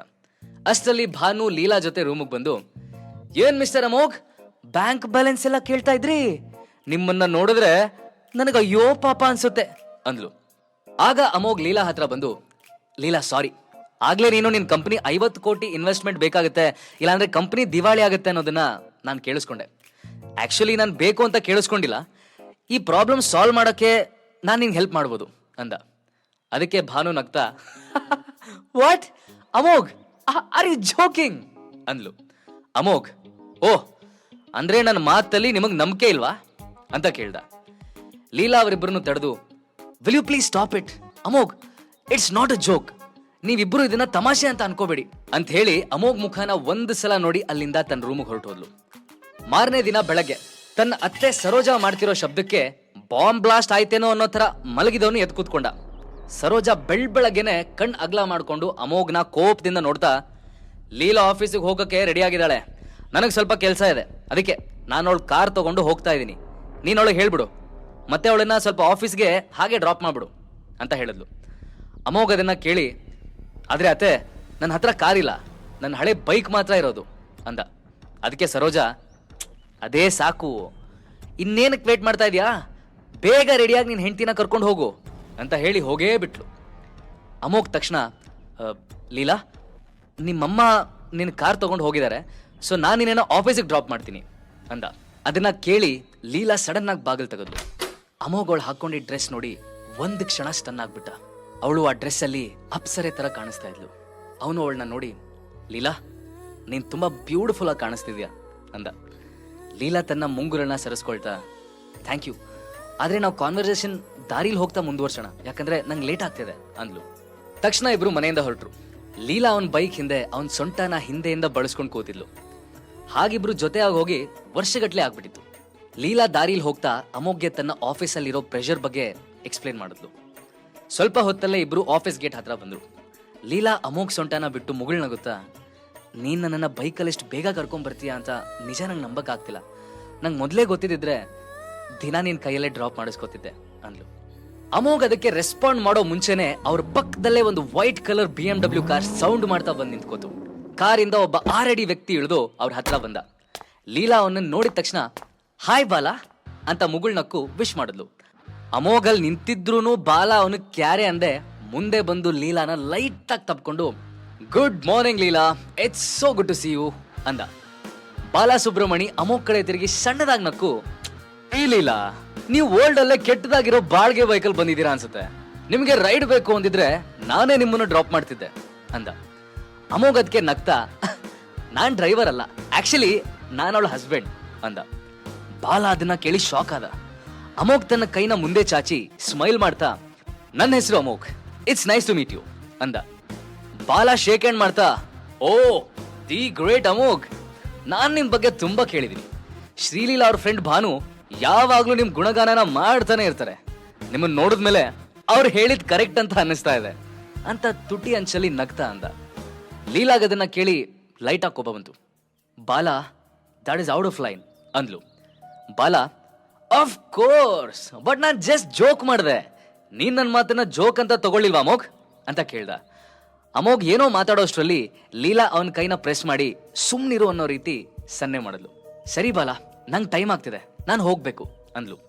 ಆಗ ಬಾಲಾ, ಹೇ ವೇಟ್ ಅ ಮಿನಿಟ್ ಅಂತ ಹೇಳಿ ತನ್ನ ಕಾರ್ ಹತ್ರ ಹೋಗಿ ಒಂದು ಗಿಫ್ಟ್ ಬಾಕ್ಸ್ ತಗೊಂಡ್ಬಂದ. ಲೀಲಾ ಏನು ಅಂತ ನೋಡೋಷ್ಟರಲ್ಲಿ ಬಾಲಾ ಆ ಗಿಫ್ಟ್ ಬಾಕ್ಸ್ ನ ಲೀಲಾ ಕೈ ಕೊಟ್ಟು, ಓಪನ್ ಮಾಡಿ ನೋಡಿ, ನಿಮಗ್ ಖಂಡಿತ ಇಷ್ಟ ಆಗುತ್ತೆ ಅಂದ. ಲೀಲಾ ಬಾಕ್ಸ್ ತೆಗೆದು ನೋಡಿದ ಹಾಗೆ, ಓ ಮೈ ಗುಡ್ನೆಸ್, ಈ ನೆಕ್ಲೆಸ್ ತುಂಬಾ ಬ್ಯೂಟಿಫುಲ್ ಆಗಿದೆ ಬಾಲಾ, ತುಂಬಾ ಥ್ಯಾಂಕ್ಸ್, ಈ ಗಿಫ್ಟ್ ನಂಗೆ ತುಂಬಾ ಇಷ್ಟ ಆಯ್ತು ಅಂದ್ಲು. ಬಾಲಾ ಅದಕ್ಕೆ ಮುಗುಳ್ನಕ್ಕು, ಐ ನ್ಯೂ ಇಟ್ ಅಂದ. ಅಮೋಘ್ಗೆ ಬಾಲನ್ ನೋಟ ಸರಿ ಇಲ್ಲ ಅಂತ ಅನ್ನಿಸ್ತು. ನಾನ್ ಲೀಲಾ ಕಂಪ್ನಿನ ಸೇವ್ ಮಾಡಬೇಕು, ಆದ್ರೆ ಅದಕ್ಕೂ ಮೊದಲು ಈ ಬಾಲನ ಹ್ಯಾಂಡಲ್ ಮಾಡ್ಲೇಬೇಕು, ಅವನ್ ಒಳ್ಳೆಯವನಲ್ಲ ಅಂತ ಮನ್ಸಲ್ಲೇ ಅನ್ಕೊಂಡ. ಅಷ್ಟರಲ್ಲಿ Bala, a beautiful woman deserves a beautiful necklace ಅಲ್ವಾ ಅಮೋಘ್ ಅಂತ ಹೇಳಿ ಸಣ್ಣದಾಗಿ ನಗ್ದ. ಅಮೋಘ್ ಹತ್ರ ಹೋಗಿ ಬಾಲಾ ತಂದಿರೋ ನೆಕ್ಲೆಸ್ ಗಮನಿಸ್ದ. ಆ ನೆಕ್ಲೆಸ್ ತುಂಬಾ ಬರೀ ಸ್ಟೋನ್ಸ್ ಇದ್ವು. ಅಮೋಘ್ ಅದನ್ನ ಸೂಕ್ಷ್ಮವಾಗಿ ನೋಡ್ತಾ, ಡ್ರೀಮ್ ಲವರ್ ನೆಕ್ಲೆಸ್ ಅಂದ. ಬಾಲಾ ಅದನ್ನ ಕೇಳಿ, ಏನಂದ್ರಿ ಅಂತ ಕೇಳ್ದ. ಅಮೋಘ್, ದಟ್ಸ್ ಇಂಪಾಸಿಬಲ್, ಇದು ರಿಯಲ್ ಆಗಕ್ ಚಾನ್ಸೇ ಇಲ್ಲ. ಡ್ರೀಮ್ ಲವರ್ ನೆಕ್ಲೆಸ್ ತಯಾರಿಸಿರೋದು ಫೇಮಸ್ ಫ್ರೆಂಚ್ ಜ್ಯುವೆಲರಿ ಡಿಸೈನರ್. ಅದರಲ್ಲಿ 180 ಸ್ಟೋನ್ಸ್ ಮತ್ತೆ 3 ಕ್ಯಾರೆಟ್ ಡೈಮಂಡ್ ಇರುತ್ತೆ. ಇಡೀ ಪ್ರಪಂಚದಲ್ಲಿ ಆ ನೆಕ್ಲೆಸ್ ನ ಕೇವಲ 10 ವರ್ಷಗಳು ಮಾತ್ರ ಇರೋದು. ಸೊ ಇದು ಪಕ್ಕ ಡೂಪ್ಲಿಕೇಟ್ ಅಂದ. ಅದನ್ನ ಕೇಳಿ ಬಾಲಾ ಮುಖ ಕೋಪದಿಂದ ಕೆಂಪಾಗಿ ಹೋಯ್ತು. ತಕ್ಷಣ ಬಾಲಾ ರೈಸ್ ಆಗಿ, ಏನೋ ಡೂಪ್ಲಿಕೇಟಾ? ಇಲ್ಲ, ಇದು ಟಾಪ್ ನೆಕ್ಲೆಸ್ ಕಾಪಿ ಅಷ್ಟೇ. ಶ್ರೀಲೀಲಾ, ನೀವು ಡ್ರೀಮ್ ಲವರ್ ನೆಕ್ಲೆಸ್ನ ಎಷ್ಟು ಇಷ್ಟಪಡ್ತೀರಿ ಅಂತ ನಂಗೆ ಚೆನ್ನಾಗಿ ಗೊತ್ತು. ನಿಜವಾದ ನೆಕ್ಲೆಸ್ನ ಬೈ ಮಾಡಕ್ಕಾಗಲ್ಲ, ಅದಕ್ಕೆ 80 ಲಕ್ಷ ಖರ್ಚು ಮಾಡಿ ನಾನು ನಿಮಗೋಸ್ಕರ ಅದ್ರ ಕಾಪಿ ಮಾಡಿಸಿದೀನಿ. ನೀವು ನನಗೆ ಇನ್ನೊಂದು ಸ್ವಲ್ಪ ಟೈಮ್ ಕೊಡಿ, ನಾನು ಗ್ಯಾರಂಟಿ ಡ್ರೀಮ್ ಲವರ್ ನೆಕ್ಲೆಸ್ನ ನಿಮ್ಗೋಸ್ಕರ ಹುಡುಕ್ತೀನಿ ಅಂದ. ಲೀಲಾ ಫಟ್ ಅಂತ ಗಿಫ್ಟ್ ಬಾಕ್ಸನ್ನ ಮುಚ್ಚಿ, ನೀವದನ್ನ ಬೈ ಮಾಡಕ್ ಸಾಧ್ಯ ಇಲ್ಲ. ಅಮೋಘ್ ಹೇಳ್ದಾಗೆ ಇಡೀ ಜಗತ್ತಲ್ಲಿ 10 ನಿಜವಾದ ಡ್ರೀಮ್ ಲವರ್ ನೆಕ್ಲೆಸ್ ಮಾತ್ರ ಇರೋದು. ಲಾಸ್ಟ್ ಟೈಮ್ ಅಂದ್ರೆ 2 ವರ್ಷಗಳ ಹಿಂದೆ ಹರಾಜಲ್ಲಿ ಒಂದು ಡ್ರೀಮ್ ಲವರ್ ನೆಕ್ಲೆಸ್ 23 ಕೋಟಿಗೆ ಬಿದ್ದಾಗಿತ್ತು. ಇನ್ನು ಇವಾಗಿನ ರೇಟ್ನ ಕೇಳಿದ್ರೆ ಮೂರ್ಛೆಯಾಗಿ ಬೀಳ್ಬೇಕಾಗತ್ತಷ್ಟೇ. ಸೊ ನೀವು ಡ್ರೀಮ್ ಲವರ್ ಹುಡುಕೋದಿದ್ರೆ ಅದ್ರ ಬಗ್ಗೆ ಚಿಂತೆ ಮಾಡಬೇಡಿ. ಆದ್ರೂ ಈ ಡೂಪ್ಲಿಕೇಟ್ ಚೆನ್ನಾಗಿದೆ, I love it, thank you ಅಂದ್ಲು. ಲೀಲಾ ಮಾತುಗಳನ್ನ ಕೇಳಿ ಬಾಲ ಒಂದು ಕ್ಷಣ ತಂಗಾಗ್ಬಿಟ್ಟ. ಅವನು ತನ್ನ ಮನಸ್ಸಲ್ಲಿ 23 ಕೋಟಿನ, ನನ್ನ ಎಂಟೈರ್ ನೆಟ್ವರ್ತೆ 25 ಕೋಟಿ, ಇನ್ನೂ ಆ ನೆಕ್ಲೆಸ್ ತಗೊಂಡು ನಾನು ಬೀದಿಗೆ ಬಂದು ಬೀಳ ಅಂತ ಅನ್ಕೋತಾ, ಈ ಡ್ರೀಮ್ ಲವರ್ ತುಂಬಾ ಪಾಪ್ಯುಲರ್ ಅನ್ಸುತ್ತೆ ಅಲ್ವಾ ಅಂತ ಆಕ್ವರ್ಡ್ ಆಗಿ ಸ್ಮೈಲ್ ಮಾಡ್ತಾ ಕೇಳ್ದ. ಆಗ ಅಮೋಘ್ ಮುಂದೆ ಬಂದು, ಲೀಲಾ ನಿನಗೆ ಆ ಡ್ರೀಮ್ ಲವರ್ ನೆಕ್ಲೆಸ್ ಅಂದ್ರೆ ಅಷ್ಟೊಂದು ಇಷ್ಟನಾ? ಓಕೆ, ನಾನು ಅದನ್ನ ನಿಂಗೆ ಗಿಫ್ಟ್ ಮಾಡ್ತೀನಿ. ಆಫ್ಟರ್ ಆಲ್ ನಾನು ನಿನ್ನ ಹಸ್ಬೆಂಡ್, ಅಟ್ಲೀಸ್ಟ್ ಇಷ್ಟು ಮಾಡಿಲ್ಲ ಅಂದ್ರೆ ಹೇಗೆ ಅಂದ. ಲೀಲಾ ತನ್ನ ಮನ್ಸಲ್ಲಿ ಅದ್ ಆಗದೆ ಇರೋ ಕೆಲಸ ಅನ್ಕೊಂಡು ಥ್ಯಾಂಕ್ ಯು ಅಮೋಘ್ ಅಂದ್ಲು. ಅಮೋಘ್ ಬಾಲ ತಂದಿರೋ ಆ ನೆಕ್ಲೆಸ್ನ ಹಿಡ್ಕೊಂಡು ಸುಮ್ನೆ ಹಾಗೆ ನೋಡ್ತಿರ್ಬೇಕಾದ್ರೆ ಆ ನೆಕ್ಲೆಸ್ ಮಿಸ್ ಆಗಿ ಕೆಳಗಡೆ ಬಿದ್ದೋಯ್ತು. ಅದು ಬೀಳ್ತಿದ್ದಾಗೆ ಅಮೋಘ್ ಶಾಕ್ ಆದೊಂಥರ ನಾಟಕ ಮಾಡಕ್ ಶುರು ಮಾಡ್ದ. ಬಾಲ ಅದನ್ನ ನೋಡಿ, ಅಯ್ಯೋ ಅಮೋಘ್ ಏನ್ ಮಾಡಿದ್ರಿ ನೀವು, ಬೇಕು ಅಂತ ಯಾಕೆ ಅದನ್ನ ಕೆಳಗೆ ಬೀಳ್ಸಿದ್ರಿ? ಆ ನೆಕ್ಲೆಸ್ ಶ್ರೀಲಾಗೋಸ್ಕರ ತಂದಿದ್ದು, ಯಾಕೆ ಈ ತರ ಮಾಡಿದ್ರಿ ಅಂತ ಕೋಪದಿಂದ ಕೇಳ್ದ. ಅಷ್ಟರಲ್ಲಿ ಅಲ್ಲಿ ಆಫೀಸ್ ಸ್ಟಾಫ್ ಎಲ್ಲ ಜಮಾಯಿಸಕ್ ಶುರು ಮಾಡಿದ್ರು. ಮತ್ತೆ ಎಲ್ಲರೂ ಗುಸುಗುಸು ಮಾತಾಡ್ಕೊಳಕ್ ಆರಂಭಿಸಿದ್ರು. ನೆಕ್ಲೆಸ್ ಕೆಳಗ್ ಬಿದ್ದಿರೋದನ್ನ ನೋಡಿ ಲೀಲಾ ತಕ್ಷಣ, ಐ ಆಮ್ ಶ್ಯೂರ್ ಇದು ಬೈ ಆಕ್ಸಿಡೆಂಟ್ ಆಗಿದ್ದು ಅಲ್ವಾ ಅಮೋಘ್ ಅಂದ್ಲು. ಬಾಲ ಮುಖದಲ್ಲಿ ಕೋಪ ಕೊದಿತಿರೋದ್ ನೋಡಿ ಅಮೋಘ್, ಆಗಿದ್ದೆಲ್ಲ ಒಳ್ಳೇದಕ್ಕೆ ಅಂತ ಅನ್ನಿಸ್ತಾ ಇದೆ ಲೀಲಾ, ಯಾಕಂದ್ರೆ ಯು ಡಿಸರ್ವ್ ದ ಒರಿಜಿನಲ್, ಈ ಡೂಪ್ಲಿಕೇಟ್ ಅಲ್ಲ ಅಂದ. ಅದಕ್ಕೆ ಲೀಲಾ ಅಮೋಘ್ ಹತ್ರ ಬಂದು ಅವನ್ ಕಿವಿಲಿ, ಅಮೋಘ್ ಸುಮ್ಮನೆ ಸೀನ್ ಕ್ರಿಯೇಟ್ ಮಾಡ್ಬೇಡ, ಎಲ್ಲರೂ ನಮ್ಮನ್ನೇ ನೋಡ್ತಾ ಇದ್ದಾರೆ, ಬಾಲ ಹತ್ರ ಸಾರಿ ಕೇಳು, ಯಾಕಂದ್ರೆ ಅವ್ನು ನಂಗೆ ಹೆಲ್ಪ್ ಮಾಡಕ್ ಬಂದಿದ್ದಾನೆ. ಈ ಟೈಮಲ್ಲಿ ಈ ಥರ ಡ್ರಾಮಾ ಎಲ್ಲ ಬೇಡ, ಎಸ್ಪೆಷಲಿ ಈ ವಾರ ಅಂತೂ ದಯವಿಟ್ಟು ಬೇಡವೇ ಬೇಡ ಅಂದ್ಲು. ಅಮೋಘ್ ಒಂದು ಸಲ ಡೀಪಾಗಿ ಉಸಿರು ಹೇಳ್ಕೊಂಡು ಬಾಲ ಕಡೆ ತಿರುಗಿ, ಓಕೆ, ನನ್ನ ಹೆಂಡತಿಗೋಸ್ಕರ ನೀವು ತಂದಿದ್ದ ನೆಕ್ಲೆಸ್ನ ಕೆಳಗೆ ಬೀಳ್ಸಿದ್ದಕ್ಕೆ ಸಾರಿ ಅಂದ. ಲೀಲಾ ಅಮೋಘ್ಗೆ ಥ್ಯಾಂಕ್ ಯು ಅಂತ, ಓಕೆ ನಂಗೆ ಈಗಾಗಲೇ ತುಂಬ ಲೇಟ್ ಆಗಿದೆ, ನಾನು ಹೋಗಬೇಕು, ಇಬ್ರಿಗೂ ಥ್ಯಾಂಕ್ಸ್ ಅಂತ ಹೇಳ್ತಾ ಫಾಸ್ಟ್ ಆಗಿ ಹೆಜ್ಜೆ ಹಾಕ್ತಾ ಎಲಿವೇಟರ್ ಕಡೆ ಹೊರಟು ಹೋದ್ಲು. ಲೀಲಾ ಹೋಗಿದ ತಕ್ಷಣ ಅಮೋಘ್ ಕೆಳಗ್ ಬಾಗಿ ಆ ನೆಕ್ಲೆಸ್ ತಗೊಂಡು ಬಾಲ ಮುಖದ ಮೇಲೆ ಬಿಸಾಕ್ದ. ಆದ್ರೆ ಬಾಲ ಆ ನೆಕ್ಲೆಸ್ ತನ್ನ ಮುಖಕ್ಕೆ ಬೀಳೋ ಮೊದಲೇ ಅದರಿಂದ ತಪ್ಪಿಸ್ಕೊಂಡ. ಆದ್ರೆ ಆ ನೆಕ್ಲೆಸ್ ಈಗ ಮತ್ತೆ ಕೆಳಗ್ ಬಿದ್ದಿತ್ತು. ಈ ಸಲ ಅದು ಬಿದ್ದಿದ್ದ ಫೋರ್ಸಿಗೆ ಆ ನೆಕ್ಲೆಸ್ ಅಲ್ಲಿ ಇದ್ದ ನಕಲಿ ವಜ್ರ ಹೊರಗೆ ಬಂದು ನೆಲದ ಮೇಲೆ ಬಿತ್ತು. ಬಾಲ ಕೆಳಗ್ ಬಿದ್ದಿದ್ದ ಆ ನೆಕ್ಲೆಸ್ನ ನೋಡಿ ಕೋಪದಿಂದ ಹಲ್ ಕಡಿತಾ ಅಮೋಘ್ ಕಡೆ ತಿರುಗಿ ನೋಡ್ದ. ಆದ್ರೆ ಅಮೋಘ್ ಅಷ್ಟೊತ್ತಿಗಾಗ್ಲೇ ತನ್ನ ಬೈಕ್ ಹತ್ರ ಹೋಗಿದ್ದ. ಅಮೋಘ್ ತನ್ನ ಬೈಕ್ ಮೇಲೆ ಕೂತ್ಕೊಂಡು ಅವನ ಕಡೆ ತಿರುಗಿ, ಲೀಲಾ ನನ್ನ ಹೆಂಡತಿ, ನೀನ್ ಅವಳಿಂದ ದೂರ ಇದ್ದಷ್ಟು ನಿನಗೆ ಒಳ್ಳೇದು, ಆಮೇಲೆ ನನ್ನ ಹೆಂಡತಿಗೆ ಗಿಫ್ಟ್ ಕೊಡೋದು ನನ್ನ ಕೆಲಸ. ಸೊ ಇವತ್ ರಾತ್ರಿನೇ ನಾನು ಅವಳಿಗೆ ನಿಜವಾದ ಡ್ರೀಮ್ ಲವರ್ ನೆಕ್ಲೆಸ್ ಕೊಡ್ತೀನಿ. ಅವಳ ರೇಂಜ್ ಏನಿದ್ರು ಅದು, and she deserves it from her husband, not from you ಅಂತ ಹೇಳಿ ಬೈಕ್ ಸ್ಟಾರ್ಟ್ ಮಾಡ್ದ. ಬಾಲ ಸಿಟ್ ತಡ್ಕೊಳಕ್ ಆಗದೆ ಆ ಕಡೆ ಈ ಕಡೆ ನೋಡಿ ಒಂದ್ ಕಲ್ಲು ತಗೊಂಡು ತನ್ನ ಶಕ್ತಿನೆಲ್ಲ ಉಪಯೋಗಿಸಿ ಅಮೋಘ್ ಬೈಕ್ ಹಿಂಭಾಗಕ್ಕೆ ಜೋರಾಗಿಸ್ದ. ಕಲ್ಲು ಬೈಕ್ ಇಂಡಿಕೇಟರ್ ಮೇಲೆ ಬಿದ್ದು ಅದು ಮುರಿದು ನೇತಾಡಕ್ ಶುರುವಾಯ್ತು. ಅಮೋಘ್ ಅದನ್ನ ಗಮನಿಸಲಿಲ್ಲ, ಹಾಗಾಗಿ ಬೈಕ್ ಓಡಿಸ್ಕೊಂಡು ಅಲ್ಲಿಂದ ಹೊರಟು ಹೋದ. ಆದ್ರೆ ಅಮೋಘ್ ಹಾಗೆ ಹೋಗ್ತಿರೋದನ್ನ ಲೀಲಾ ಆಫೀಸ್ನ ಒಂದಿಬ್ರು ಸ್ಟಾಫ್ಸ್ ಫೋಟೋ ಮತ್ತೆ ವಿಡಿಯೋ ಮಾಡ್ಕೊಂಡ್ರು. ಅಷ್ಟೊತ್ತಿಗಾಗ್ಲೇ ಲೀಲಾ ತನ್ನ ಚೇಂಬರ್ ಕಿಟಕಿಯಿಂದ ಹೊರಗೆ ನಡೀತಿದ್ನೆಲ್ಲ ನೋಡಿದ್ಲು. ಅವಳಿಗೆ ಈಗ ಅಮೋಘ್ ಮೇಲೆ ಸಖತ್ ಕೋಪ ಬಂದಿತ್ತು. ಅಮೋಘ್ಗೆ ಅಷ್ಟು ಹೇಳಿದ್ರು ಕೊನೆಗೂ ಬಾಲ ಜೊತೆ ಜಗಳ ಮಾಡ್ಕೊಂಡೇ ಹೋಗಿದ್ದಾನೆ. ಬಾಲ ಬುದ್ಧಿ ಸರಿ ಇಲ್ಲ ಅಂತ ನನಗೆ ಗೊತ್ತು, ಆದ್ರೆ ಈಗ ನಾನಿರೋ ಪರಿಸ್ಥಿತಿಲಿ ಬಾಲ ಖಂಡಿತ ಹೆಲ್ಪ್ ಮಾಡ್ತಿದ್ದ. ಅರಸು ಕಂಪ್ನಿಲಿ ಕೆಲಸ ಮಾಡ್ತಿರೋ ಬಾಲಂಗೆ ಹೇಗಾದ್ರೂ ಮಾಡಿ ನಿಮ್ಮ ಬಾಸ್ ಜೊತೆ ಮಾತಾಡಿ ನಮ್ಮ ಕಂಪ್ನಿಗೆ 50 ಕೋಟಿ ಇನ್ವೆಸ್ಟ್ ಮಾಡೋಕೆ ಒಪ್ಸು ಅಂತ ಹೇಳೋಣ ಅಂತ ಅನ್ಕೊಂಡಿದ್ದೆ. ಆದ್ರೆ ಈಗ ಅಮೋಘ್ ನೋಡಿದ್ರೆ ಅವನ ಜೊತೆ ಜಗಳ ಆಡ್ಕೊಂಡಿದ್ದಾನೆ. ಈಗ ಬಾಲ ನಂಗೆ ಹೆಲ್ಪ್ ಮಾಡಕ್ ಹೇಗ್ ಸಾಧ್ಯ ಅಂತ ಮನ್ಸಲ್ಲ ಯೋಚಿಸಿದ್ಲು. ಅಷ್ಟರಲ್ಲಿ ಅವಳ ಫೋನ್ ರಿಂಗ್ ಆಯ್ತು. ಅವಳ ಫೋನ್ನಲ್ಲಿ ಅಮೋಘ್ ಹೆಸರನ್ನ ನೋಡಿ ಕೋಪದಿಂದ ರಿಸೀವ್ ಮಾಡಿದ ತಕ್ಷಣ, ನಾನೀಗ ಮಾತಾಡಕ್ಕಾಗಲ್ಲ ಅಂದ್ಲು. ಅದಕ್ಕೆ ಅಮೋಘ್, ಲೀಲಾ ಅಲ್ಲಿ ನಡೆದಿದ್ದಕ್ಕೆ ಸಾರಿ, ನೀನ್ ಎಷ್ಟು ಸ್ಟ್ರೆಸ್ ಅಲ್ಲಿ ಇದೆಯಾ ಅಂತ ನಂಗೆ ಚೆನ್ನಾಗಿ ಗೊತ್ತು, ಬಟ್ ಆ ಬಾಲನ್ ಅಹಂಕಾರದ ಮಾತುಗಳನ್ನ ಕೇಳ್ಕೊಂಡು ನಾನು ಸುಮ್ಮನೆ ಹೋಗಕ್ಕಾಗ್ಲಿಲ್ಲ ಅಂದ. ಅದಕ್ಕೆ ಲೀಲಾ, ಅವನು ನನ್ನ ಕಂಪ್ನಿನ ಉಳಿಸೋ ಬೆಸ್ಟ್ ಚಾನ್ಸ್ ಆಗಿದ್ದ. ಅವನು ಅರಸು ಕಂಪ್ನಿಲಿ ಕೆಲಸ ಮಾಡ್ತಾನೆ, ಅವನು ನೇರವಾಗಿ ಅರಸು ಫ್ಯಾಮಿಲಿಗೆ ರಿಪೋರ್ಟ್ ಮಾಡ್ತಾನೆ. ನಿಂಗೆ ಅರಸು ಫ್ಯಾಮಿಲಿ ಯಾರು ಏನು ಅನ್ನೋದ್ರ ಬಗ್ಗೆ ಗೊತ್ತಿಲ್ಲ ಅಂತ ಕಾಣುತ್ತೆ. ಅವರು ಇಂಡಿಯಾದ ರಿಚೆಸ್ಟ್ ಫ್ಯಾಮಿಲಿಗಳಲ್ಲಿ ಒಬ್ರು. ಅವ್ರು ಏನಾದರೂ ನಮ್ಮ ಕಂಪ್ನಿಗೆ ಇನ್ವೆಸ್ಟ್ ಮಾಡಿದ್ರೆ ನನ್ನ ಕಂಪ್ನಿನ ನಾನು ಉಳಿಸ್ಕೋತಿದ್ದೆ ಅಂದ್ಲು. ಅಮೋಘ್ ತನ್ನಷ್ಟಕ್ಕೆ ತಾನೇ ಮನ್ಸಲ್ಲಿ ನಗ್ತಾ, ಇಷ್ಟು ವರ್ಷಗಳಾದರೂ ನಾನು ಬರೀ ಅಮೋಘಲ್ಲ ಅಮೋಘ್ ಅರಸ್ ಅಂತ ನಿನಗೆ ಗೊತ್ತಾಗಿಲ್ಲ ಅಲ್ವಾ ಲೀಲಾ? ನನಗೆ ಆಶ್ಚರ್ಯ ಆಗ್ತಿದೆ. ಇದು ಕೋಇನ್ಸಿಡೆನ್ಸ್. ಬಟ್ ಅರಸು ಫ್ಯಾಮಿಲಿ ದಿವಾಳಿ ಆಗಿರೋ ವಿಚಾರ ಹೊರಗೆಲ್ಲೂ ಗೊತ್ತಿಲ್ಲ. ಮತ್ತೆ ಈಗ ಅರಸು ಫ್ಯಾಮಿಲಿ ಮೆಂಬರ್ ಒಬ್ರು ಇಂಡಿಯಾದ ಟಾಪ್ ರಿಚೆಸ್ಟ್ ಪರ್ಸನ್ ಆಗಿದ್ದಾರೆ ಅನ್ನೋ ವಿಚಾರನೂ ಯಾರಿಗೂ ಗೊತ್ತಿಲ್ಲ. ಈ ಸಿಚುವೇಶನ್ ಸಖತ್ತಾಗಿದೆ. ನಾನು ಲೀಲಾ ಕಂಪ್ನಿನ ಉಳ್ಸಕ್ಕೆ ಹೋಗ್ತಿದ್ದೀನಿ. ಆದರೂ ನಾನು ಅವಳಿಗೆ ಸತ್ಯನ ಈಗಲೇ ಹೇಳೋಕ್ಕಾಗಲ್ಲ. ಯಾಕಂದರೆ ನನ್ನ ಫ್ಯಾಮಿಲಿ ಬಗ್ಗೆ ಅವಳಿಗೆ ಈ ಹಿಂದೆನೇ ಸುಳ್ಳು ಹೇಳ್ಬಿಟ್ಟಿದ್ದೀನಿ. ನಾನು ಅವಳ ಜೊತೆ ಹಾನೆಸ್ಟ್ ಆಗಿದ್ದು ಸರಿಯಾದ ಟೈಮ್ ನೋಡಿಕೊಂಡು ಎಲ್ಲ ಹೇಳಬೇಕು. ಇಲ್ದಿದ್ರೆ ನಾನು ಅವಳನ್ನ ಪರ್ಮನೆಂಟಾಗಿ ಕಳ್ಕೊಬೇಕಾಗತ್ತೆ ಅಂತ ಯೋಚಿಸ್ತಾ, ಲೀಲಾ ಏನು ಯೋಚನೆ ಮಾಡಬೇಡ, ನಾನು ನಿನಗೆ ಪ್ರಾಮಿಸ್ ಮಾಡ್ತೀನಿ ಎಲ್ಲ ಸರಿ ಹೋಗುತ್ತೆ. ನೀನು ಬ್ಯುಸಿ ಇದೆಯಾ ಅನ್ಸುತ್ತೆ, ನಾನು ನಿನಗೆ ತೊಂದರೆ ಕೊಡಲ್ಲ. But I love you so much Leela ಅಂದ. ಲೀಲಾ ಕಣ್ಣಲ್ಲಿ ಬರ್ತಾ ಇರೋ ನೀರನ್ನು ಒರೆಸ್ಕೊಂಡು ಐ ನೋ ಯು ಡೂ ಅಂತ ಹೇಳಿ ಕಾಲ್ ಡಿಸ್ಕನೆಕ್ಟ್ ಮಾಡಿದ್ಲು. ಅಮೋಘ್ ಆಳವಾದ ಉಸಿರು ತಗೊಂಡು ತನ್ನ ಫೋನ್ ನೋಡ್ತಾ ತನ್ನನ್ನು ಅರಸು ಫ್ಯಾಮಿಲಿಯಿಂದ ಗಡೀಪಾರ್ ಮಾಡಿದ್ದ ವ್ಯಕ್ತಿ ಹೆಸರನ್ನ ಓಪನ್ ಮಾಡಿ ಕಾಲ್ ಮಾಡ್ದ. ಅವನ ತಾತ ಒಂದೇ ರಿಂಗಿಗೆ ಫೋನ್ ರಿಸೀವ್ ಮಾಡಿ, ನೀನು ಫೋನ್ ಮಾಡೇ ಮಾಡ್ತೀಯ ಅಂತ ನನಗೆ ಗೊತ್ತಿತ್ತು ಅಂತ ಓಲ್ಡ್ ರಫ್ ವಾಯ್ಸಲ್ಲಿ ಅಂದರು. ಹಲೋ ತಾತ, ಈ ಥರ ಫೇಕ್ ಫಾರ್ಮ್ಯಾಲಿಟೀಸಿಂದ ಟೈಮ್ ವೇಸ್ಟ್ ಮಾಡೋಕ್ಕೆ ಹೋಗ್ಬೇಡಿ. ನನ್ನ ಹತ್ರ ಇರೋ ದುಡ್ಡಿಂದ ಅರಸು ಫ್ಯಾಮಿಲಿನ ಸೇವ್ ಮಾಡೋದಕ್ಕೆ ಹೆಲ್ಪ್ ಮಾಡ್ತೀನಿ. ಆದರೆ ಅದಕ್ಕೆ ನಂದು 2 ಕಂಡೀಷನ್ ಇದೆ. ನಂಬರ್ 1, ಇವತ್ತು ಸಂಜೆ 6 ಗಂಟೆ ಒಳಗೆ ನೀವು ನನಗೆ ಡ್ರೀಮ್ ಲವರ್ ನೆಕ್ಲೆಸ್ನ ಕೊಡಬೇಕು. ನಂಬರ್ 2, ನಿಮ್ಮ ಆಫೀಸ್ ಜಯನಗರ್ ಬ್ರಾಂಚಲ್ಲಿ ಬಾಲ ಅನ್ನೋ ವ್ಯಕ್ತಿ ಇದ್ದಾನೆ, ಅವನನ್ನು ತಕ್ಷಣ ಕೆಲಸದಿಂದ ಒದ್ದು ಹೊರಗೆ ಹಾಕಬೇಕು ಅಂತ ಹೇಳಿ ಅವ್ರ ರಿಪ್ಲೈಗೂ ವೇಟ್ ಮಾಡಿದೆ. ಕಾಲ್ ಡಿಸ್ಕನೆಕ್ಟ್ ಮಾಡ್ದೆ. ಅಷ್ಟರಲ್ಲಿ ಲೀಲಾಯಿಂದ ಅಮೋಘ್ಗೆ ಒಂದು ಮೆಸೇಜ್ ಬಂತು. ಐ ಆಮ್ ಸಾರಿ ಅಮೋಘ್, ಆಗಲೇ ಬೇಜಾರಲ್ಲಿ ಏನೇನೋ ಅಂದ್ಬಿಟ್ಟೆ. ಅಂದ ಹಾಗೆ ಇವತ್ತು ನೈಟ್ ನಮ್ಮ ಫ್ಯಾಮಿಲಿ ಗ್ಯಾದರಿಂಗ್ ಇದೆ, ನಿನಗೆ ನೆನಪಿಸೋಕ್ಕೋಸ್ಕರ ಮೆಸೇಜ್ ಮಾಡಿದೆ. ಅದಕ್ಕೆ ಪ್ಲೀಸ್ ನೀವು ಹೊಸ ಡ್ರೆಸ್ ತೊಗೊಳ್ಳಿ. ನನ್ನ ಫ್ಯಾಮಿಲಿ ಎಂಥ ಜಡ್ಜ್ಮೆಂಟಲ್ ಅಂತ ನಿಂಗೆ ಚೆನ್ನಾಗಿ ಗೊತ್ತು ಅಂತ ಕಳಿಸಿದ್ಲು. ಅದಕ್ಕೆ ಅಮೋಘ್ ತಾನು ಮೆಸೇಜ್ ಟೈಪ್ ಮಾಡ್ತಾ, of course anything for you darling. ಇವತ್ತು ರಾತ್ರಿ ನೀನು ಮತ್ತೆ ನಿಮ್ಮ ಫ್ಯಾಮಿಲಿ ಖಂಡಿತ ಹೆಮ್ಮೆ ಪಡೋವಾಗಿರ್ತೀನಿ. I promise, I love you ಅಂತ ಕಳಿಸಿ ತನ್ನ ಹೆಲ್ಮೆಟ್ ತೆಗೆದು ಬೈಕ್ ಮೇಲೆ ಇಟ್ಟು ಸೀದಾ ಎದುರುಗಡೆ ಇದ್ದ ಹೋಟೆಲ್ ಹತ್ರ ಬಂದ. ಅದು ಬೆಂಗಳೂರಿನ ಮೋಸ್ಟ್ ಲಕ್ಸುರಿಯಸ್ ಹೋಟೆಲ್ ಅಂತ ಕರೆಯೋ ಗೋಲ್ಡನ್ ಡೊಮೇನ್ಗೆ ಅಮೋಘ್ ಬಂದಿದ್ದ. ಅದು ಒಂದು ತಾತನ ಹೋಟೆಲ್ ಆಗಿದ್ರಿಂದ ಡೈರೆಕ್ಟ್ ಆಗಿ ತಾತನ ಕ್ಯಾಬಿನ್ಗೆ ಹೋದ.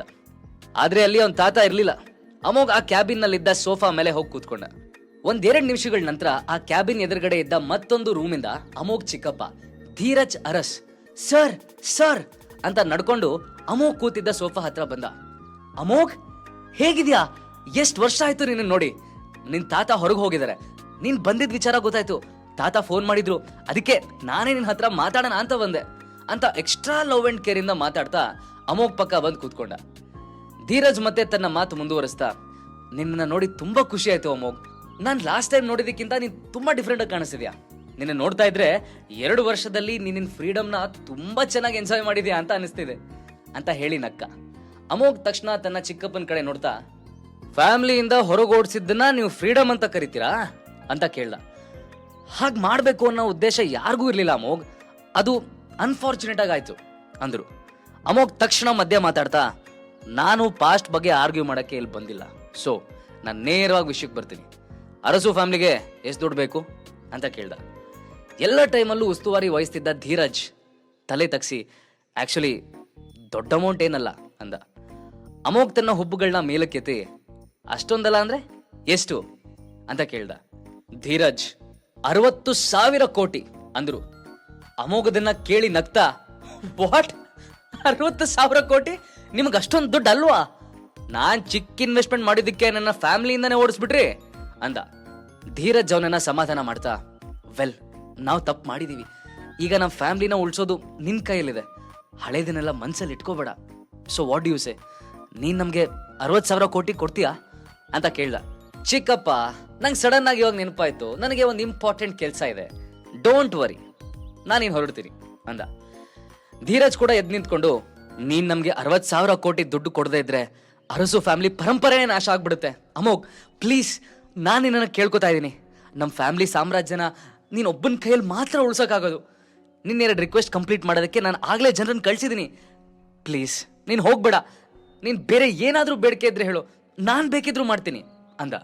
ಅಮೋಘ್ ಅದಕ್ಕೆ ಕಾಮಾಗಿ ರಿಪ್ಲೈ ಕೊಡ್ತಾ, ಚಿಕ್ಕಪ್ಪ, ನಾನು ಅರಸು ಫ್ಯಾಮಿಲಿಗೆ ಹೆಲ್ಪ್ ಮಾಡಲ್ಲ ಅಂತ ಹೇಳ್ತಾ ಇಲ್ಲ. ಆದರೆ ನಾನು ಆನೆಸ್ಟ್ ಆಗಿ ಹೇಳ್ಬೇಕು ಅಂದರೆ ನಿಮಗೆ ಕೊಡೋದಕ್ಕೆ ನನ್ನ ಹತ್ರ 60,000 ಕೋಟಿ ಇದೆ ಅಂತ ನನಗೆ ಅನ್ನಿಸ್ತಾ ಇಲ್ಲ ಅಂದ. ಅದಕ್ಕೆ ಧೀರಜ್, ಅಮೋಘ್, ಡ್ರಾಮಾ ಬೇಡ. ನಿನ್ನ ಸ್ಟಾಕ್ ವ್ಯಾಲ್ಯೂನ ನೀನು ಚೆಕ್ ಮಾಡಿಲ್ವಾ? ನೀನೀಗ 2 ಲಕ್ಷ ಕೋಟಿ ಒಡೆಯ ಅಂತ ನನಗೆ ಮತ್ತೆ ನಿನ್ನ ತಾತಂಗೆ ಗೊತ್ತು. ಅದು ನಿನ್ನೆ, ಇವಾಗ ಹೇಳಕ್ಕಾಗಲ್ಲ, ಇನ್ನೂ ಜಾಸ್ತಿ ಆಗಿರ್ಬೋದು ಅಂದ. ಅಮೋಘ್ಗೆ ಈಗ ತನ್ನ ಹತ್ರ ದುಡ್ಡು ಎಷ್ಟಿದೆ ಅಂತ ಕ್ಲಿಯರ್ ಆಗಿ ಗೊತ್ತಾಯ್ತು. ಧೀರಜ್ ಮತ್ತೆ ಸಾಫ್ಟಾಗಿ ಮಾತಾಡ್ತಾ, ಅಮೋಘ್, ನಿಂಗೆ ಆತ್ಮಸಾಕ್ಷಿ ಇದ್ರೆ ನೀನು ಕೂಡ ಅರಸು ಫ್ಯಾಮಿಲಿ ಮೆಂಬರ್ ಅನ್ನೋದನ್ನ ಮರೆಯೋದಿಲ್ಲ. ನಿನ್ನ ಪರಂಪರೆನ ನೀನು ಉಳಿಸ್ಕೊ ಅಂದ್ರು. ಧೀರಜ್ ತನ್ನ ಮಾತು ಮುಗಿಸಿದ ಮೇಲೆ ಅಮೋಘ್ ಸಣ್ಣದಾಗಿ ನಕ್ಕು, ಚಿಕ್ಕಪ್ಪ, ನೀವು 2 ವರ್ಷಗಳ ಹಿಂದೆ ನನ್ನನ್ನು ಫ್ಯಾಮಿಲಿಯಿಂದ ಹೊರಗೆ ಹಾಕಿದಾಗ ನಿಮಗೆ ಪರಂಪರೆ ಬಗ್ಗೆ ಕೇರ್ ಇರ್ಲಿಲ್ವಾ? ಈಗ ಅದ್ರ ಬಗ್ಗೆ ನಾನು ಯಾಕೆ ಕೇರ್ ಮಾಡಬೇಕು? ನನಗೆ ಈಗ ಹೆಂಡತಿ ಇದ್ದಾಳೆ, ಸಂಸಾರ ಇದೆ. ಯಾಕೆ ನಿಮಗೆ ಗೊತ್ತಿಲ್ವಾ? ನಾನೀಗ ಬೇರೆ ಫ್ಯಾಮಿಲಿಗೆ ಅಳಿಯ. ನಾನು ಯಾಕೆ ನಿಮಗೆ ಲಾಯಲ್ಟಿ ತೋರಿಸ್ಬೇಕು? ನೀವೆಲ್ಲ ಬೀದಿಗೆ ಬರ್ತಾ ಇದ್ದೀರಾ ಅಂತ ನನ್ನ ಹತ್ರ ಬಂದಿದ್ದೀರಾ. ನಾನು ಅವತ್ತು ಬೀದಿಗೆ ಬಂದಾಗ ನಾನು ಸತ್ತಿದ್ದೀನೋ ಬದುಕಿದ್ದೀನೋ ಅಂತ ನೋಡಕ್ಕೆ ನೀವು ಯಾರಾದರೂ ಬಂದಾ? ಈಗ ನಾನು ನಿಮ್ಮನ್ನ ಈ ಪ್ರಾಬ್ಲಮ್ ಇಂದ ಯಾಕೆ ಕಾಪಾಡಬೇಕು ಅಂತ ಸಿಟ್ಟಿಂದ ತನ್ನ ಮನಸ್ಸಲ್ಲಿ ಇರೋದನ್ನೆಲ್ಲ ಹೇಳ್ದ. ಧೀರಜ್ ಫುಲ್ ಫೀಲ್ ಮಾಡಿಕೊಂಡು ನಾಟಕ ಮಾಡ್ತಾ, ಅಮೋಘ್, ನಾವು ಮಾಡಿದ್ದು ತಪ್ಪು ಅಂತ ನಮಗೆ ಗೊತ್ತು.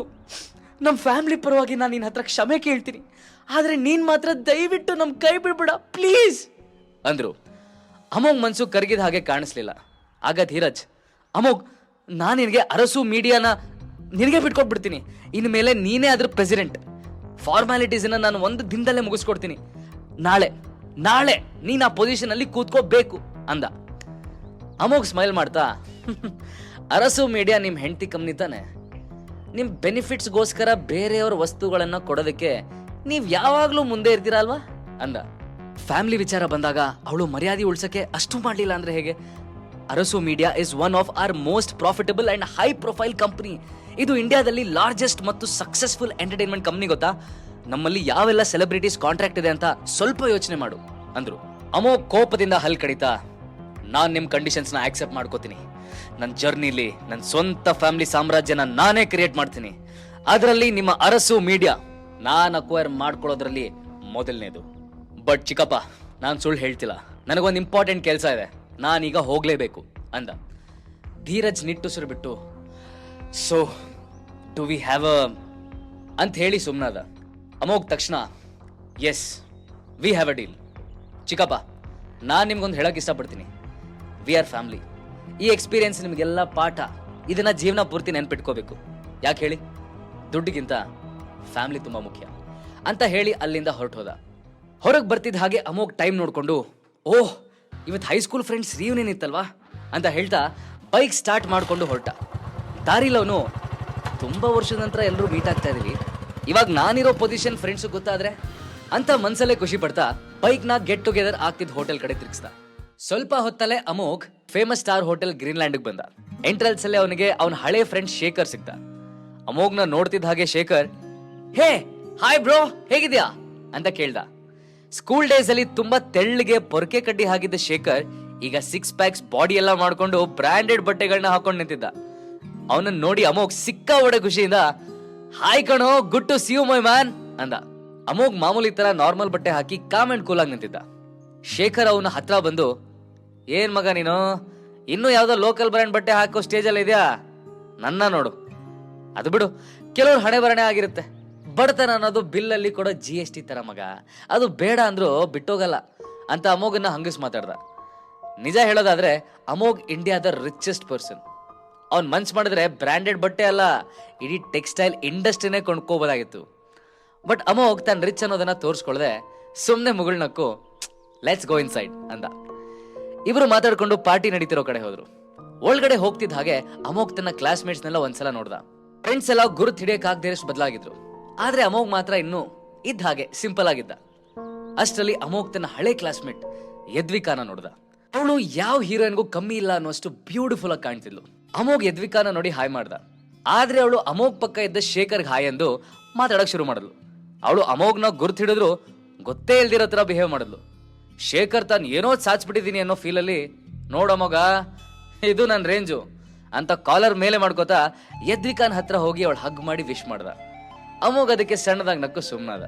ಅಲ್ಲೇ ಪಕ್ಕದಲ್ಲಿ ಕೂತಿದ್ ಹುಡುಗಿ ಒಬ್ಳು ತನ್ನ ಸುತ್ತ ಕೂತಿರೋ ಫ್ರೆಂಡ್ಸ್ ಮುಖ ನೋಡಿ, ಹೇ ಗರ್ಲ್ಸ್, ಇಲ್ಲಿ ಕೇಳಿ, ಯದ್ವಿಕಾ ಸೂಪರ್ ಸ್ಟಾರ್ ಆಗ್ತಿದ್ದಾಳೆ ಅಂತ ಕಣೆ. ಅವಳು ಮುಂದಿನ ವಾರ ಅರಸು ಮೀಡಿಯಾ ಜೊತೆ ಕಾಂಟ್ರಾಕ್ಟ್ ಸೈನ್ ಆಗ್ತಿದ್ದಾಳೆ ಅಂದ್ಲು. ಅದಕ್ಕೆ ಮತ್ತೊಬ್ಳು, ವಾಟ್, ಇದು ನಿಜಾನಾ? ಅರಸು ಮೀಡಿಯಾ ಅಂದ್ರೆ ಇಂಡಸ್ಟ್ರಿಯಲ್ಲೇ ಬಿಗ್ಗೆಸ್ಟ್ ಮೀಡಿಯಾ ಕಂಪ್ನಿ ಅಲ್ವಾ? ಯದ್ವಿಕಾ ಏನಾದ್ರು ಅವ್ರ ಜೊತೆ ಕಾಂಟ್ರಾಕ್ಟ್ ಸೈನ್ ಹಾಕ್ಬಿಟ್ರೆ ಮುಗಿತ್ ಕಣೆ. ಅವಳು ಇನ್ನೂ ನಮ್ ಕೈಗೆ ಸಿಗೋದೇ ಇಲ್ಲ. ನಾವೆಲ್ಲ ಅವಳು ಕ್ಲಾಸ್ಮೇಟ್ಸ್ ಆಗಿದ್ದೀನದ ಮರ್ತೇ ಬಿಡ್ತಾಳೆ ಅಂತ ಹೇಳಿ ನಕ್ಕದ್ಲು. ಅದಕ್ಕೆ ಬೇರೆ ಹುಡುಗಿರು ಕೂಡ ನಗ್ತಾ, ಹೇಯ್, ನಾವ್ ಇವಾಗ್ಲೇ ಯದ್ವಿಕಾ ಜೊತೆ ಆಟೋಗ್ರಾಫ್ ತಗೊಳ್ಳೋಣ ಬರ್ರೇ ಅಂತ ಹೇಳ್ತಾ ಹುಡುಗಿರು ಸಡನ್ ಆಗಿ ಬಂದು ಯದ್ವಿಕಾ ಜೊತೆ ಸೆಲ್ಫಿ ತಗೊಂಡ್ ಖುಷಿ ಪಟ್ರು. ಅಮೋಘ್ ಇದನ್ನೆಲ್ಲ ನೋಡಿ ಮುಗುಳ್ನಗ್ತಾ ಇದ್ದ. ಯಾಕಂದ್ರೆ ನಾಳೆಯಿಂದ ಅರಸು ಮೀಡಿಯಾಗೆ ಅಮೋಘ್ ಅಫಿಷಿಯಲ್ ಆಗಿ ಓನರ್ ಆಗ್ತಿದ್ದ. ಸೊ ಯದ್ವಿಕಾ ಕಾಂಟ್ರಾಕ್ಟ್ ಸೈನ್ ಬೀಳ್ಬೇಕು ಅಂದ್ರೆ ಈಗ ಅಮೋಘ್ ಮಂಚ್ ಮಾಡ್ಬೇಕಿತ್ತು. ಬಟ್ ಯದ್ವಿಕಾಗೆ ಆ ವಿಷಯ ಗೊತ್ತಿಲ್ಲದೆ ಅಮೋಘ್ ಎದುರುಗಡೆನೆ ಪೋಸ್ ಕೊಡ್ತಾ ಕೂತಿಲ್ಲ. ಅದೇ ಸಮಯಕ್ಕೆ ಶೇಖರ್ ಅಮೋಘ್ ಅವಳ ಪಕ್ಕ ಬಂದು ಕೂತ್ಕೊಳಕ್ ಬಂದ್ರು. ಅಮೋಘ್ಗೆ ಯದ್ವಿಕಾ ಅರಸು ಮೀಡಿಯಾಗೆ ಸೈನ್ ಹಾಕ್ತಿದ್ದಾಳೆ ಅಂತ ಗೊತ್ತಾದ ಹಾಗೆ ತನ್ನ ಕ್ಲೈಂಟ್ ಬಗ್ಗೆ ತಿಳ್ಕೋಬೇಕು ಅಂತ ಅವಳ ಪಕ್ಕ ಖಾಲಿ ಇದ್ದ ಚೇರು ಕೂತ್ಕೊಳಕ್ ಹೋದ. ಆದ್ರೆ ಯದ್ವಿಕಾ ತಕ್ಷಣ ಆ ಸೀಟ್ ಕೈ ಅಡ್ಡ ಹಾಕಿ, ಸಾರಿ, ಇಲ್ಲಿ ಜೆಸ್ಸಿ ಬರ್ತಾಳೆ ಅಂತ ಕೊಬ್ಬಿಂದ ಅಂದ್ಲು. ಅದಕ್ಕೆ ಅಮೋಘ್, ಹೌದಾ, ಜೆಸ್ಸಿ ಮತ್ತೆ ಅಲ್ಲಿ ಕೂತಿದ್ದಾಳೆ ಅಂತ ದೂರದಲ್ಲಿ ಕೂತಿರೋ ಜೆಸ್ಸಿನ ತೋರಿಸ್ದ. ಯದ್ವಿಕಾ ಹುಬ್ಬು ಗಂಟಿಕ್ಕಿ ಅಮೋಘ್ನ ಹೇಗಾದ್ರೂ ದೂರ ಇಡಬೇಕು ಅಂತ ಯೋಚಿಸ್ತಾ ತನ್ನ ಮೂಗ್ ಮುಚ್ಕೊಂಡು ಕೈ ಮೇಲೆ ಕೆತ್ತಿ, ನಿಮಗೆ ಯಾರಿಗೂ ಅಸಹ್ಯವಾದ ವಾಸನೆ ಬರ್ತಾ ಇಲ್ವಾ? ನನಗೆ ಅನ್ಕಂಫರ್ಟಬಲ್ ಫೀಲ್ ಆಗ್ತಾ ಇದೆ, ಎಕ್ಸ್ಕ್ಯೂಸ್ ಮೀ, ನೀನ್ ಸ್ವಲ್ಪ ಬೇರೆ ಸೀಟಲ್ಲಿ ಕೂತ್ಕೋತೀಯಾ ಅಂತ ಅಮೋಘಗೆ ಹೇಳಿದ್ಲು. ಅಮೋಘ್ ಅದನ್ನ ಕೇಳಿ ಸ್ಟನ್ ಆಗ್ಬಿಟ್ಟ. ಅವನು ಕೈ ಎತ್ತಿ ತನ್ನ ತೋಳು ಕಡೆ ಸ್ಮೆಲ್ ತಗೊಂಡ. ಅಲ್ಲೇನು ವಾಸನೆ ಬರ್ತಾ ಇರ್ಲಿಲ್ಲ. ಅವ್ನು ಬರ್ಬೇಕಾದ್ರೆ ಕ್ಲೀನ್ ಆಗಿರೋ ಬಟ್ಟೆ ಹಾಕೊಂಡ್ ಬಂದಿದ್ದ. ಇವಳಿಗೇನೋ ಮೂಗಿನ ಸಮಸ್ಯೆ ಇರಬೇಕು ಅಂತ ಅವನೇ ಮನ್ಸಲ್ಲಿ ಅನ್ಕೊಂಡ. ಆಗ ಹುಡುಗಿರ್ ಗುಂಪಲ್ಲೊಬ್ಳು, ಅಮೋಘ್, ನಿನ್ ಸ್ನಾನ ಮಾಡಿ ಎಷ್ಟ್ ದಿನ ಆಯ್ತು ಅಂತ ರೇಗ್ಸಿದ್ಲು. ಯದ್ವಿಕಾ ಅಷ್ಟ್ ಹೇಳಿದ್ರು ಇನ್ನೂ ಅವಳು ಪಕ್ಕ ಕೂತ್ಕೊಳ್ಳೋ ಯೋಚನೆ ಮಾಡ್ತಿದ್ಯಾ, ಹೌ ಶೇಮ್ಲೆಸ್ ಅಂತ ಮತ್ತೊಂದು ಹುಡುಗಿ ಅಂದ್ಲು. ಒಬ್ಬರಾದ್ಮೇಲೆ ಒಬ್ರು ಅಮೋಘ್ಗೆ ಹ್ಯೂಮಿಲಿಯೇಷನ್ ಮಾಡ್ತಿದ್ರು, ಅವನು ಮಾತ್ರ ಎಲ್ಲಾನು ನಾರ್ಮಲ್ ಆಗೇ ತಗೋತಿದ್ದ. ಅಷ್ಟರಲ್ಲಿ ಅಮೋಘ್ ಹಳೆ ಫ್ರೆಂಡ್ ರಾಕೇಶ್ ಬಂದು ಅಮೋಘ್ ಕೈ ಹಿಡ್ಕೊಂಡು, ಹೇ ಅಮೋಘ್, ಎಷ್ಟು ವರ್ಷ ಆಯ್ತು ನಿನ್ನ ನೋಡಿ, ಬಾರೋ ಅಂತ ಹೇಳಿ ಬೇರೆ ಟೇಬಲ್ ಹತ್ರ ಕರ್ಕೊಂಡು ಹೋಗಿ ಕೂರಿಸ್ಕೊಂಡ. ಪಾರ್ಟಿ ಎಲ್ಲ ಮುಗಿದ್ಮೇಲೆ ಎಲ್ಲರೂ ಮತ್ತೊಂದ್ಸಲ ಮೀಟ್ ಆಗೋಣ ಅಂತ ಹೇಳಿ ಹೊರಟೋದ್ರು. ಯದ್ವಿಕಾ, ನನ್ನ ಡ್ರೈವರ್ ವೇಟ್ ಮಾಡ್ತಾ ಇದ್ದಾನೆ, ಬಾಯ್, ಸಿ ಯು ಅಗೇನ್ ಅಂತ ಹೇಳಿ ಹೊರಗೆ ಬಂದ್ಲು. ಅಮೋಘ್ ಹೊರಗೆ ಬರ್ತಿದ್ದ ಹಾಗೆ ಅವನು ಫೋನ್ ರಿಂಗ್ ಆಯ್ತು. ಅದು ಲೀಲಾ ಫೋನ್ ಕಾಲ್ ಅಂತ ಗೊತ್ತಾಗ್ತಿದ್ದ ಹಾಗೆ ಅವನು ತಕ್ಷಣ ಕಾಲ್ ರಿಸೀವ್ ಮಾಡ್ದ. ಅಮೋಘ್, ನಾನು ಹೇಳಿದ್ನಲ್ಲ ಫ್ಯಾಮಿಲಿ ಗ್ಯಾದರಿಂಗ್ಗೆ ಒಳ್ಳೆ ಬಟ್ಟೆ ತಗೋ ಅಂತ, ತಗೊಂಡಿದ್ಯಾ? ತಗೊಂಡಿದ್ರೆ ಬೇಗ ಮನೆಗೆ ಬಾ ಅಂತ ಹೇಳಿ ಫೋನ್ ಕಟ್ ಮಾಡಿದ್ಲು. ಲೀಲಾ ಆಫೀಸಿಂದ ಮನೆಗೆ ಬರ್ತಿರ್ಬೇಕಾದ್ರೆ ಕಪ್ ಸೂಟ್ ಹಾಕೊಂಡಿದ್ದ ಒಬ್ಬ ವ್ಯಕ್ತಿ ಲೀಲಾಗೆ ಆ ಗಿಫ್ಟ್ ಬಾಕ್ಸ್ ಕೊಡ್ತಾ, ಮೇಡಮ್, ಇದು ನಮ್ಮ ಬಾಸ್ ನಿಮ್ಗೋಸ್ಕರ ಕಳ್ಸಿರೋ ಗಿಫ್ಟ್ ಅಂತ ಬಹಳ ಪೊಲೈಟ್ ಆಗಿ ಹೇಳ್ದ. ಲೀಲಾ ವ್ಯಕ್ತಿ ಹತ್ರ ಆ ಗಿಫ್ಟ್ ಬಾಕ್ಸ್ ತಗೊಳ್ಳೋ ಮೊದಲು ಒಂದು ಕ್ಷಣ ಹಿಂಜರಿದು, ನಿಮ್ ಬಾಸ್ ಯಾರು ಅಂತ ಕೇಳಿದ್ಲು. ಅದಕ್ಕೆ ಆ ವ್ಯಕ್ತಿ, ಸಾರಿ ಮೇಡಮ್, ಬಾಸ್ ಹೇಳಿದ್ರು ನಿಮಗೆ ಗೊತ್ತಾಗತ್ತೆ ಅಂತ, have a good time tonight ಅಂತ ಹೇಳಿ ಆ ವ್ಯಕ್ತಿ ಅವಳ ಕೈಯಲ್ಲಿ ಗಿಫ್ಟ್ ಬಾಕ್ಸ್ ಕೊಟ್ಟು ಅಲ್ಲಿಂದ ಹೊರಟೋದ. ಆ ವ್ಯಕ್ತಿ ಹೋದ್ಮೇಲೆ ಲೀಲಾ ಕ್ಯೂರಿಯಾಸಿಟಿಯಿಂದ ಗಿಫ್ಟ್ ಬಾಕ್ಸ್ ನೋಡ್ತಾ, ಏನ್ ಮಾಡ್ಲಿ, ಓಪನ್ ಮಾಡ್ಲಾ ಬೇಡ್ವಾ ಅಂತ ಯೋಚಿಸಿದ್ಲು. ಆಗಿದ್ದಾಗ್ಲಿ ಒಳಗೆ ಏನಿದೆ ಅಂತ ನೋಡೇ ಬಿಡೋಣ ಅನ್ಕೊಂಡು ಆ ಗಿಫ್ಟ್ ಬಾಕ್ಸ್ ಓಪನ್ ಮಾಡಲು. ಅವಳು ಅದನ್ನ ಓಪನ್ ಮಾಡ್ತಿದ್ದ ಹಾಗೆ ಅದ್ರೊಳಗಿರೋದನ್ನ ನೋಡಿ ಗರ ಬಡ್ದೋರ್ ಹಾಗೆ ನಿಂತ್ಕೊಂಡ್ಬಿಟ್ಲು. Oh my God, this is the dream lover necklace ಅಂತ ಕಣ್ಣು ಅರಳಿಸ್ಕೊಂಡು ಅಂದ್ಲು. ಆ ನೆಕ್ಲೆಸ್ ಆ ಬೆಳಕಲ್ಲಿ ಫಳ ಫಳ ಅಂತ ಮಿಂಚ್ತಾ ಇತ್ತು. ಅವಳಿಗೆ ಅದನ್ನ ನೋಡ್ತಿದ್ದಾಗ್ಲೇ ಅದು ಒರಿಜಿನಲ್ ಅಂತ ಗೊತ್ತಾಯ್ತು. ಯಾಕಂದ್ರೆ ಅವಳು ಆ ನೆಕ್ಲೆಸ್ ಬಗ್ಗೆ ಚೆನ್ನಾಗಿ ರಿಸರ್ಚ್ ಮಾಡಿದ್ಲು. ಲೀಲಾಗ್ ಒಂದು ಕ್ಷಣ ಇದು ಕನಸ ನನ್ಸ ಅಂತ ಗೊತ್ತಾಗ್ಲಿಲ್ಲ. ಆದ್ರೆ ಇದ್ದಕ್ಕಿದ್ದ ಹಾಗೆ ಅವಳು ಮುಖ ತಕ್ಷಣ ಸೀರಿಯಸ್ ಆಯ್ತು. ಅದ್ ಸರಿ, ಈ ನೆಕ್ಲೆಸ್ನ ನನಗೆ ಕಳ್ಸಿರೋದು ಯಾರು? ಬಾಲ ಸುಬ್ರಹ್ಮಣ್ಯ ಇರ್ಬೋದಾ? ಆದ್ರೆ ಬಾಲ ಈ ನೆಕ್ಲೆಸ್ ಕೊಂಡ್ಕೋಬೇಕು ಅಂದ್ರೆ ತನ್ನ ಇರೋ ಬರೋ ಆಸ್ತಿನೆಲ್ಲ ಮಾರಬೇಕಾಗುತ್ತೆ ಅಷ್ಟೇ. ಅಂದ್ರೆ ಅವನು ತನ್ನ ಆಸ್ತಿನೆಲ್ಲ ಮಾರಿ ಅದನ್ನ ಕೊಂಡುಕೊಂಡು ನನಗೋಸ್ಕರ ಕೊಟ್ಟು ಕಳ್ಸಿದನಾ ಅಂತ ಮನ್ಸಲ್ಲ ಯೋಚಿಸಿದ್ಲು. ನಂತರ ಅವಳು ಆ ನೆಕ್ಲೆಸ್ ಕೈಯಲ್ಲಿ ಹಿಡಿದು ನೋಡ್ತಾ, ಇದನ್ನ ಇವತ್ತು ನೈಟ್ ಟೈಮ್ ಫ್ಯಾಮಿಲಿ ಫಂಕ್ಷನ್ ನಾನು ಹಾಕೊಂಡ್ರೆ ಎಷ್ಟು ಜನ ಹೊಟ್ಟೆ ಕಿಚ್ಪಡ್ಬೇಡ, ಓ ಮೈ ಗಾಡ್, ನನಗೆ ಎಕ್ಸೈಟ್ಮೆಂಟ್ ತಡ್ಕೊಳಕ್ ಆಗ್ತಿಲ್ಲ ಅಂತ ಅನ್ಕೋತಾ ನೆಕ್ಲೆಸ್ ನ ಬಾಕ್ಸ್ ಒಳಗಡೆ ಇಟ್ಟು ಟ್ಯಾಕ್ಸಿ ಮಾಡ್ಕೊಂಡು ಅಲ್ಲಿಂದ ಮನೆ ಕಡೆ ಹೊರಟ್ಲು. ಈ ಕಡೆ ಅಮೋಘ್ ತನ್ನ ಬಟ್ಟೆಗಳನ್ನ ತಗೊಳೋದಕ್ಕೆ ಮಾಲ್ಗಳನ್ನೆಲ್ಲ ಸುತ್ತಾ ಇದ್ದ. ಅವನ್ ಟೇಸ್ಟ್ಗೆ ಬಟ್ಟೆಗಳು ಎಲ್ಲೂ ಸಿಗದೆ ಅವನಿಗೆ ಬೇಜಾರಾಗಿ ಹೋಗಿತ್ತು. ಕೊನೆಗೆ ಅವನು ತನ್ನ ಚಿಕ್ಕಪ್ಪ ಧೀರಜ್ ಕಾಲ್ ಮಾಡಿ ಅರ್ಧ ಗಂಟೆಯಲ್ಲಿ ಸಿಂಪಲ್ ಆಗಿರೋ ಸೂಟ್ ಅರೇಂಜ್ ಮಾಡಕ್ ಹೇಳ್ದ. ಧೀರಜ್ ತನ್ನ ಪಿಎಗೆ ಹೇಳಿ ಅರ್ಧ ಗಂಟೆ ಒಳಗೆ ಅವನಿಗೆ ಸೂಟ್ ತಲುಪೋ ಹಾಗೆ ಮಾಡ್ದ. ಅಮೋಘ್ ತನ್ನ ಸೂಟ್ ತಗೊಂಡು ಬೈಕ್ ಹತ್ತಿ ಮನೆ ಕಡೆ ಹೊರಟ. ಸ್ವಲ್ಪ ಹೊತ್ತ ನಂತರ ಅವನು ಮನೆಗೆ ರೀಚ್ ಆಗ್ತಿದ್ದ ಹಾಗೆ ಲೀಲಾ ಆಲ್ರೆಡಿ ಬಂದು ಫಂಕ್ಷನ್ಗೆ ರೆಡಿ ಆಗ್ತಿರೋದು ಗೊತ್ತಾಯ್ತು. ಲೀಲಾ ಲಿವಿಂಗ್ ರೂಮ್ ಅಲ್ಲಿ ಕನ್ನಡಿ ಮುಂದೆ ನಿಂತ್ಕೊಂಡು ಡ್ರೀಮ್ ಲವರ್ ನೆಕ್ಲೆಸ್ ನ ಹಾಕೊಂಡಿದ್ಲು. ತಾನು ಹೇಗ್ ಕಾಣಿಸ್ತಾ ಇದ್ದೀನಿ ಅಂತ ನೋಡ್ಕೋತಾ ಇದ್ಲು. ಅವಳು ಕೊರಳಲ್ಲಿ ಹಾಕೊಂಡಿದ್ದ ಡ್ರೀಮ್ ಲವರ್ ಅವಳಿಗೆ ಹೇಳ್ ಮಾಡಿಸಿದ ಹಾಗೆ ಬ್ಯೂಟಿಫುಲ್ ಆಗಿ ಕಾಣಿಸ್ತಾ ಇತ್ತು. ಲೀಲಾ ಖುಷಿನ ನೋಡಿ ಅವಳು ತುಂಬಾ ಸ್ಯಾಟಿಸ್ಫೈಡ್ ಆಗಿದ್ದಾಳೆ ಅಂತ ಅವನಿಗೆ ಗೊತ್ತಾಯ್ತು. ಅಲ್ಲೇ ಸೋಫಾ ಮೇಲೆ ಕೂತಿದ್ದ ಸರೋಜಾ ಅಮೋಘ್ ಕೈಯಲ್ಲಿದ್ದ ಬ್ಲ್ಯಾಕ್ ಕಲರ್ ಬ್ಯಾಗ್ ನೋಡಿ ಮುಖ ಗಂಟಿಕೊಂಡು, ನೀನ್ ಇವಾಗ ಬಟ್ಟೆ ತಗೊಂಡ್ಬಂದ್ಯಾ, ಬೇಗ ಹೋಗಿ ಬದಲಾಯಿಸ್ಕೊಂಬಾ, ನಾವಿನ್ನ 5 ನಿಮಿಷದಲ್ಲಿ ಇಲ್ಲಿಂದ ಹೊರಡ್ಬೇಕು ಅಂದ್ಲು. ಸರಿ, ನಾನು ಈಗಲೇ ಚೇಂಜ್ ಮಾಡ್ಕೊಂಡ್ ಬರ್ತೀನಿ ಅಂತ ಹೇಳಿ ರೂಮಿಗೆ ಹೋಗಿ 5 ನಿಮಿಷದಲ್ಲಿ ಸೂಟ್ ಹಾಕೊಂಡು ರೆಡಿಯಾಗಿ ಹೊರಗೆ ಬಂದ. ಸರೋಜಾ ಅವ್ನು ಹಾಕಿದ ಸೂಟ್ ನೋಡಿ ಅಪರೂಪಕ್ಕೆ ಸ್ಯಾಟಿಸ್ಫೈಡ್ ಆದ್ಲು. ಪರವಾಗಿಲ್ವೇ, ಈಗೀಗ ನಿಂಗೆ ಡ್ರೆಸ್ ಸೆನ್ಸ್ ಗೊತ್ತಾಗ್ತಿದೆ ಅಂತ ಹೇಳ್ತಾ ಅವಳು ಲೀಲಾ ಕಡೆ ತಿರುಗಿ, ಸರಿ ಲೇಟ್ ಆಗ್ತಾ ಇದೆ ನಡೀರಿ ಅಂದ್ಲು. ನಂತರ 3 ಜನ ಅಲ್ಲಿಂದ ಕಾರ್ ಹತ್ತಿ ಹೊರಟ್ರು. ಅಮೋಘ್ ಡ್ರೈವ್ ಮಾಡ್ತಿದ್ದ. ಸ್ವಲ್ಪ ಹೊತ್ತಲ್ಲೇ 3 ಜನ ರಾವ್ ಫ್ಯಾಮಿಲಿ ಮ್ಯಾನ್ಷನ್ಗೆ ಬಂದ್ರು. ಸರೋಜಾ ಮತ್ತೆ ಲೀಲಾ ಇಬ್ರು ಕಾರಿಂದ ಇಳಿದು ಸ್ಟೈಲ್ ಆಗಿ ಹೆಜ್ಜೆ ಹಾಕ್ತಾ ಹೋದ್ರು. ಅವ್ರನ್ನ ನೋಡ್ತಿದ್ರೆ ಅಮ್ಮ ಮಗಳ ತರ ಕಾಣಿಸ್ತಿರ್ಲಿಲ್ಲ, ಅಕ್ಕ ತಂಗಿ ತರ ಕಾಣಿಸ್ತಿದ್ರು. ಅವರಿಬ್ರು ರಾವ್ ಫ್ಯಾಮಿಲಿ ಹಾಲಿಗೆ ಕಾಲಿಡ್ತಿದ್ದ ಹಾಗೆ ಎಲ್ಲರ ಅಟೆನ್ಷನ್ ಅವ್ರ ಕಡೆನೆ ಹೋಯ್ತು. ಸರೋಜಾ ಮತ್ತೆ ಲೀಲಾ ಬರ್ತಿದ್ದ ಹಾಗೆ ಅವರ ರಿಲೇಟಿವ್ಸ್ ಮತ್ತೆ ಫ್ರೆಂಡ್ಸ್ ತಕ್ಷಣ ಬಂದು ವೆಲ್ಕಮ್ ಮಾಡಿದ್ರು. ಆದ್ರೆ ಅವ್ರ ಹಿಂದೆ ಬರ್ತಾ ಇದ್ದ ಅಮೋಘ್ನ ಮಾಮೂಲಿ ತರ ಎಲ್ಲರೂ ಇಗ್ನೋರ್ ಮಾಡಿದ್ರು. ಆದ್ರೂ ಅಮೋಘ್ ಬಗ್ಗೆ ಜಾಸ್ತಿ ಅಟೆನ್ಷನ್ ಇದ್ದ ಒಬ್ಬ ವ್ಯಕ್ತಿ ಆ ಫ್ಯಾಮಿಲಿಯಲ್ಲಿದ್ದ, ಅವನೇ ಪ್ರೀತಮ್. ಅಮೋಘ್ ಪ್ರತಿ ಸಲ ಸಿಕ್ಕಾಗ್ಲೂ ಅವನಿಗೆ ತೊಂದರೆ ಕೊಡ್ಲಿಲ್ಲ ಅಂದ್ರೆ ಪ್ರೀತಮ್ಗೆ ನೆಮ್ಮದಿನೇ ಇರ್ತಾ ಇರ್ಲಿಲ್ಲ. ಪ್ರೀತಮ್ ಅಮೋಘ್ನ ನೋಡ್ತಿದ್ದ ಹಾಗೆ ಅಸಹ್ಯ ಮಾಡ್ತಾ, ಹೇ ಅವನು ಅಮೋಘ್ ಅಲ್ವಾ, ಏನ್ ಅಪ್ರೂಪಕ್ಕೆ ಒಳ್ಳೆ ಡ್ರೆಸ್ ಹಾಕೊಂಡ್ ಬಂದ್ಬಿಟ್ಟಿದಾನೆ ಅಂತ ಅಮೋಘ್ ಭುಜನ ಜೋರಾಗಿ ತಡ್ತಾ ಹೇಳ್ದ. ಅಮೋಘ್ ಅವನ್ ಕಡೆ ನೋಡಿ ಜಸ್ಟ್ ಒಂದ್ ಸ್ಮೈಲ್ ಮಾಡ್ದ, ಬಟ್ ಏನು ಮಾತಾಡ್ಲಿಲ್ಲ. ಪ್ರೀತಮ್ ಮತ್ತೆ, ಓ ನಿಮ್ ಮನೆ ಹೋಗೋ ದಾರಿಲಿರೋ ಸ್ಲಂಪಕ್ಕ ಒಂದ್ ಅಂಗಡಿ ಇದೆಯಲ್ಲ, ಅಲ್ಲಿ ನೋಡಿದ್ದೆ ಈ ಸೂಟ್ನ, ಎಷ್ಟು ಕೊಟ್ಟೆ ಇದಕ್ಕೆ? 2,000 3,000? ಕ್ವಾಲಿಟಿ ಸ್ಟಫ್ ರೈಟ್ ಅಂತಂದ. ಅವ್ನು ಹೇಳಿದ್ ಕೇಳಿ ಸುತ್ತಮುತ್ತ ಜನ ಜೋರಾಗಿ ನಕ್ಕಿದ್ರು. ಲೀಲಾಗ ಅದನ್ನ ಕೇಳಿ ತುಂಬಾ ಮುಜುಗರದಿಂದ ಅಮೋಘ್ನ ನೋಡಿದ್ಲು. ಪ್ರೀತಮ್ ಲೀಲಾನ ನೋಡ್ತಾ, ಲೀಲಾ ನಿನ್ ಗಂಡನ್ನ ಬಿಡು, ನೀನಾದ್ರೂ ಸ್ವಲ್ಪ ದುಡ್ಡು ಕೊಟ್ಟು ಒಳ್ಳೆ ಬಟ್ಟೆ ಹಾಕೊಂಡ್ ಬರ್ಬೇಕಲ್ವಾ? ನೀನ್ ಹಾಕಿರೋ ಬಟ್ಟೆಗೇನು ಅಂದಾಜು 40,000 ಖರ್ಚು ಮಾಡಿದ್ಯಾ? ಇಷ್ಟು ಕಡಿಮೆ ಬೆಲೆ ಇರೋ ಬಟ್ಟೆಗಳನ್ನ ಹಾಕೊಂಡು ನಮ್ ಫ್ಯಾಮಿಲಿ ಫಂಕ್ಷನ್ ಬಂದಿರೋದು ನಿನಗ್ ಶೇಮ್ ಅನ್ನಿಸ್ತಾ ಇಲ್ವಾ ಅಂತ ಪ್ರೀತಮ್ ಲೀಲಾನ ಮೇಲಿಂದ ಕೆಳಗ್ ನೋಡಿ ನಗ್ತ. ಅವನ್ ನಗು ನೋಡ್ತಿದ್ರೆ ಕಪಾಳಕ್ 4 ಬಾರಿಸ್ಬೇಕು ಅಂತ ಅವಳಿಗೆ ಅನಿಸ್ತಿತ್ತು. ಎಲ್ರೂ ತನ್ನ ಕಡೆ ನೋಡ್ತಾ ಇದ್ದಿದ್ದನ್ನ ಗಮನಿಸಿದ ಪ್ರೀತಮ್ ತಾನು ಹಾಕಿರೋ ಸೂಟ್ ಅನ್ನ ತಟ್ಕೋತಾ ಅಹಂಕಾರದಲ್ಲಿ ಎಲ್ಲಾರ ಕಡೆ ನೋಡಿ, ಫ್ಯಾಮಿಲಿ ಗ್ಯಾದರಿಂಗ್ ಫಂಕ್ಷನ್ಗೋಸ್ಕರ 16 ಲಕ್ಷ, ಎಷ್ಟೋ 16 lakhs ಕೊಟ್ಟು ಈ ಸೂಟ್ ಅನ್ನ ಸ್ಪೆಷಲ್ ಆಗಿ ರೆಡಿ ಮಾಡಿಸಿದೀನಿ ಅಂದ. ವಾ 16 ಲಕ್ಷನಾ ಅಂತ ಅಲ್ಲಿದ್ದ ಎಲ್ರೂ ದಂಗಾಗಿ ಗುಸು ಗುಸು ಮಾತಾಡ್ಕೊಳಕ್ ಶುರು ಮಾಡಿದ್ರು. ಆದ್ರೆ ಅಷ್ಟು ಅವಮಾನ ಆಗಿದ್ರು ಲೀಲಾ ಏನೂ ಮಾತಾಡಕ್ ಸಾಧ್ಯ ಆಗ್ಲಿಲ್ಲ. ಅವಳ ಕಣ್ಣಲ್ಲಿ ಇನ್ನೇನು ಕಣ್ಣೀರ್ ಹರಿಯೋದ್ ಬಾಕಿ ಇತ್ತು. ಅಮೋಘ್ ಲೀಲಾ ಕಣ್ಗಳನ್ನ ಗಮನಿಸಿ ಅವಳನ್ನ ತನ್ನ ಕಡೆ ತಿರುಗಿಸ್ಕೊಂಡು ಸ್ಮೈಲ್ ಮಾಡ್ದ. ಆದ್ರೆ ಅವಳು ತನ್ನ ತಲೆನ ಬೇರೆ ಕಡೆ ತಿರುಗಿಸ್ಕೊಂಡ್ಲು. ಅಮೋಘ್ ತನ್ನ ಹುಬ್ಬುಗಳನ್ನ ಮೇಲಕ್ಕೆತ್ತಿ ಪ್ರೀತಮ್ ಕಡೆಗೆ ನೋಡ್ದ. ಅವನ್ ಮುಖದ ಮೇಲೆ ಸ್ಮೈಲ್ ಲುಕ್ ಇತ್ತು. ಅಮೋಘ್ ಈಗ ಪ್ರೀತಮ್ ತರನೇ ಇಮಿಟೇಟ್ ಮಾಡ್ತಾ, ನೋಡಿ ಗಾಯ್ಸ್, ನಾನು ಫ್ಯಾಮಿಲಿ ಗ್ಯಾದರಿಂಗ್ ಅಂತ 20 ಲಕ್ಷದ ಸೂಟ್ ಹಾಕೊಂಡಿದೀನಿ, 2 ಲಕ್ಷದ ವಾಚ್ ಹಾಕಿದೀನಿ, 6 ಲಕ್ಷದ ಶೂ ಹಾಕಿದೀನಿ. ಆದ್ರೆ ಇದ್ಯಾವುದು ನಾನ್ ದುಡ್ದಿದ್ದಲ್ಲ, ನಮ್ಮಪ್ಪ ಕೊಟ್ಟಿರೋ ಬಿಟ್ಟಿ ದುಡ್ಡಲ್ಲಿ ತಗೊಂಡಿದ್ದು ಅಂತ ವ್ಯಂಗ್ಯ ಮಾಡ್ತಾ ಜೋರಾಗಿ ಪ್ರೀತಮ್ನ ಭುಜ ಮೇಲೆ ತಡ್ದ. ಅಮೋಘ್ನ ಆಕ್ಟಿಂಗ್ ನೋಡಿ ಅಲ್ಲಿರೋರೆಲ್ಲ ಜೋರಾಗಿ ನಕ್ಕಿದ್ರು. ಇದನ್ನ ನೋಡಿ ಪ್ರೀತಮ್ ಚೆನ್ನಾಗಿ ಉರ್ಕೊಂಡಿದ್ದ. ಅವನಿಗೆ ಭಯಂಕರ ಸಿಟ್ಟು ಬಂತು. ಬರ್ತಿದ್ದು ಕೋಪಕ್ಕೆ ಅವನ ಮುಖ ಕಿವಿ ಎಲ್ಲ ಟೊಮೆಟೊ ತರ ಕೆಂಪಗಾಯ್ತು. ಅಮೋಘ್ ಅವನನ್ನ ನೋಡಿ ನಗ್ತಾ, ನನ್ನ ವೈಫ್ ಲೀಲಾ ಯಾವಾಗ್ಲೂ ಕ್ಯಾಶುವಲ್ ಡ್ರೆಸ್ ಅನ್ನ ಹಾಕೊಳಕ್ ಇಷ್ಟಪಡ್ತಾಳೆ, ಆದ್ರೆ ಅವಳು ನಿಜವಾಗ್ಲೂ ಪ್ರಿಫರ್ ಮಾಡೋದು ಫೈನ್ ಜ್ಯುವೆಲ್ರಿಗಳನ್ನ ಅಂತ ಹೇಳಿ ಅಮೋಘ್ ಸ್ಟನ್ ಆಗಿ ನಿಂತಿದ್ದ ಲೀಲಾನ ತನ್ನ ಹತ್ರ ಹೇಳ್ಕೊಂಡ. ಅಮೋಘ್ ಲೀಲಾ ಈಗ ಪ್ರೀತಮ್ ಎದುರು ನಿಂತಿದ್ರು. ಇಡೀ ಫಂಕ್ಷನ್ ಹಾಲ್ ಈಗ ಇವ್ರ ಕಡೆನೆ ನೋಡ್ತಾ ಇತ್ತು. ಅಮೋಘ್ಗೆ ಅದೇ ಬೇಕಾಗಿತ್ತು.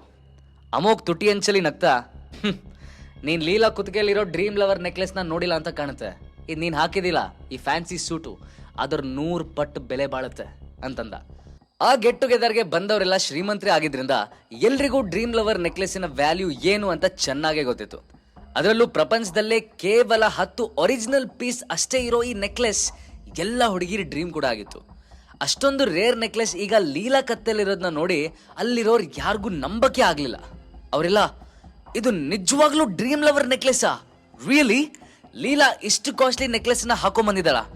ನನಗಂತೂ ನಂಬಕ್ಕೆ ಆಗ್ತಿಲ್ಲ ಅಂತ ಎಲ್ಲರೂ ಸರ್ಪ್ರೈಸ್ ಆಗಿ ಮಾತಾಡೋದನ್ನ ನೋಡಿ ಲೀಲಾ ಕೂಡ ಖುಷಿಯಾಗಿ ನಿಂತ್ಕೊಂಡ್ಲು. ಅವಳು ತನ್ನ ಅರಿವಿಲ್ದೇನೆ ಅಮೋಘ್ ಕಡೆ ತಿರುಗಿದ್ಲು. ಅವಳಿಗೆ ಯಾಕೋ ಇವತ್ತು ಅವನು ತುಂಬಾ ಡಿಫ್ರೆಂಟ್ ಆಗಿ ಕಂಡ. ಪ್ರೀತಮ್ಗೆ ಇದನ್ನೆಲ್ಲ ನೋಡಿ ಹೊಟ್ಟೆ ಉರಿದೋಯ್ತು. ಅವನು ಆ ನೆಕ್ಲೆಸ್ನೇ ಗುರಾಯಿಸ್ತಾ, ಏನೋ ಇದು ಡ್ರೀಮ್ ಲವರ್ ನೆಕ್ಲೆಸ್ಸಾ? ನಾನು ಇದನ್ನ ನಂಬೇಕಾ? ಇಂಪ್ರೆಸ್ ಮಾಡೋಕ್ಕೆ ಯಾರಾದ್ರೂ ಇಷ್ಟೆಲ್ಲ ಸುಳ್ಳು ಹೇಳ್ತಾರ? ಏನ್ ಲೀಲಾ, ನಿನ್ನ ಗಂಡನ ಜೊತೆ ನೀನ್ ಕೂಡ ಇತ್ತೀಚೆಗೆ ಸುಳ್ಳು ಹೇಳೋದ್ ಕಲ್ತ್ಬಿಟ್ಟಿದ್ಯಾ? ಯಾವ್ದೋ ಫೇಕ್ ನೆಕ್ಲೆಸ್ ತಂದು ಡ್ರೀಮ್ ಲವರ್ ನೆಕ್ಲೆಸ್ ಅಂತ ಸುಳ್ಳು ಹೇಳ್ತೀಯಲ್ಲ, ಅಷ್ಟಕ್ಕೂ ಇದನ್ನ ತಗೊಳ್ಳೋ ಯೋಗ್ಯತೆ ಎಲ್ಲಿದೆ ನಿಮ್ಗೆ ಅಂತ ಇನ್ಸಲ್ಟ್ ಮಾಡಕ್ಕೆ ಸ್ಟಾರ್ಟ್ ಮಾಡ್ದ. ಅಮೋಘ್ ಅದನ್ನ ಕೇಳಿ, ನಮಗೆ ಯೋಗ್ಯತೆ ಇದೆಯೋ ಇಲ್ವೋ ಅನ್ನೋದನ್ನ ನಿನಗೆ ಪ್ರೂವ್ ಮಾಡೋ ಅವಶ್ಯಕತೆ ಇಲ್ಲ ಪ್ರೀತಮ್, ನೆಕ್ಲೆಸ್ ನಿನ್ ಎದುರಿಗೆ ಇದೆ, ಇದನ್ನ ನಂಬೋದು ಬಿಡೋದು ನಿನಗ್ ಬಿಟ್ಟಿದ್ದು ಅಂತಂದ. ಆದ್ರೆ ಅಷ್ಟರಲ್ಲಿ ಹಿಂದಿದ್ದ ಯಾರೋ ಜೋರಾಗಿ, ಏನ್ ನಡೀತಾ ಇದೆ ಇಲ್ಲಿ, ಯಾಕೆ ಗುಮ್ ಕಟ್ಕೊಂಡು ನಿಂತಿದ್ದೀರಾ ಅಂತ ಕೂಗಿದ್ ಕೇಳಿ ಎಲ್ರು ಹಿಂದೆ ತಿರುಗಿ ನೋಡಿದ್ರು. ಅಲ್ಲಿ ನಿಂತ್ಕೊಂಡಿದ್ದು ಬೇರೆ ಯಾರು ಅಲ್ಲ, ಆ ಫ್ಯಾಮಿಲಿಯ ಹಿರಿ ತಲೆ ರುಕ್ಮಿಣಿ ದೇವಿಯವರಾಗಿದ್ರು. ಅವ್ರು ನೋಡಿದ್ದೆ ಪ್ರೀತಮ್ ಖುಷಿಯಿಂದ ಅಜ್ಜಿ ಅಂತ ಹೇಳ್ತಾ ಓಡ್ ಹೋಗಿ ಹಗ್ ಮಾಡ್ದ. ರುಕ್ಮಿಣಿ ದೇವಿ ಕೂಡ ತಮ್ಮ ಮುದ್ದಿನ ಮೊಮ್ಮಗನ್ನ ನೋಡಿ ಪ್ರೀತಿಯಿಂದ ತಲೆ ಸವರಿದ್ರು. ಅವ್ರು ಹಾಗೆ ಎಲ್ಲಾರನ್ನೂ ಮಾತಾಡಿಸ್ತಾ ಮುಂದೆ ಮುಂದೆ ಬರ್ತಾ ಇದ್ರೆ ಪಾರ್ಟಿಗೆ ಬಂದವರೆಲ್ಲ ರೆಸ್ಪೆಕ್ಟ್ ಕೊಡ್ತಾ ಅವ್ರನ್ನ ನೋಡ್ತಾ ನಿಂತ್ಕೊಂಡ್ರು.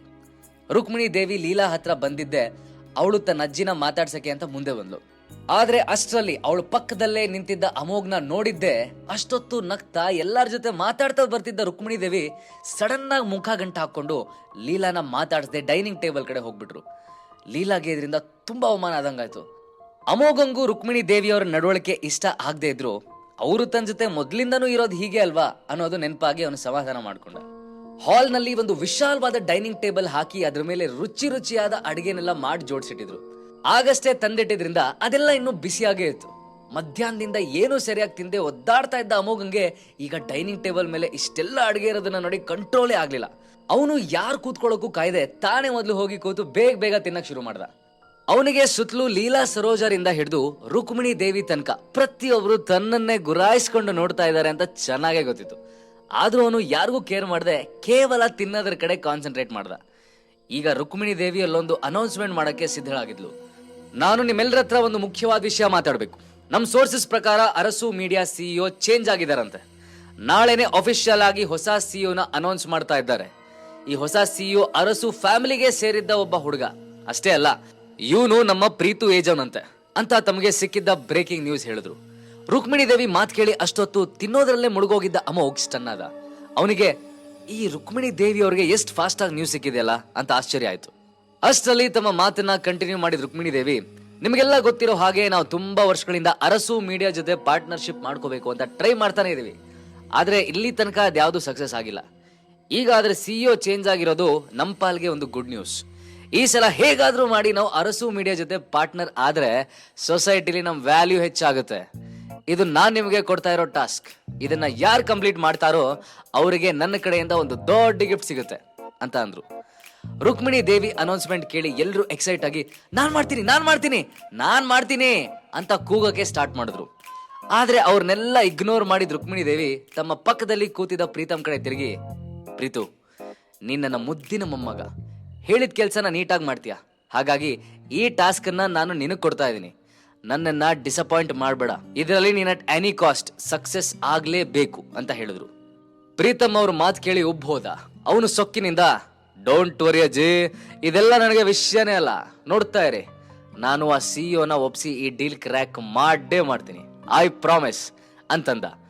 ಪ್ರೀತಮ್ ಮಾತು ಕೇಳಿದ ಅಮೋಘ್ ಮನ್ಸಲ್ಲೇ ಜೋರಾಗಿ ನಕ್ಕ. ಹೈ, ಇಷ್ಟೊತ್ತು ನನ್ನನ್ನ ಹೇಗೇಗೋ ಅವಮಾನ ಮಾಡಿ ಈಗ ನನ್ನ ಜೊತೆನೇ ಡೀಲ್ ಕ್ರ್ಯಾಕ್ ಮಾಡ್ತೀಯಾ? ಅದ್ ಹೇಗೆ ಮಾಡ್ತೀಯೋ ನಾನು ನೋಡ್ತೀನಿ ಅಂತ ಅವನು ಮನ್ಸಲ್ಲೇ ಅಂದ್ಕೊಳ್ತಾ ಲೀಲಾ ಕಡೆ ತಿರುಗ್ದ. ಅವಳು ಆಗ್ಲೇ ಸುತ್ತಲೂ ನಡೀತಾ ಇದ್ದ ಇನ್ಸಿಡೆಂಟ್ಸ್ ಇಂದ ತುಂಬಾ ಡಿಸ್ಟರ್ಬ್ ಆಗ್ಬಿಟ್ಟಿದ್ಲು. ಅವಳ ಮನ್ಸಲ್ಲಿ ಏನ್ ನಡೀತಾ ಇದೆ ಅಂತ ಅಮೋಘಂಗೆ ಚೆನ್ನಾಗ್ ಅರ್ಥ ಆದ್ರೂ ಅವನೇನು ಹೇಳ್ದೆ ಸೈಲೆಂಟ್ ಆದ. ಡಿನ್ನರ್ ಮುಗಿಸಿ ಮನೆಗೆ ಹೋಗ್ಬೇಕಾದ್ರೆ ಕೂಡ ಕಾರಲ್ಲಿ ಯಾರು ಏನು ಮಾತಾಡದೆ ಸೈಲೆಂಟ್ ಆಗಿ ಕೂತ್ಕೊಂಡಿದ್ರು.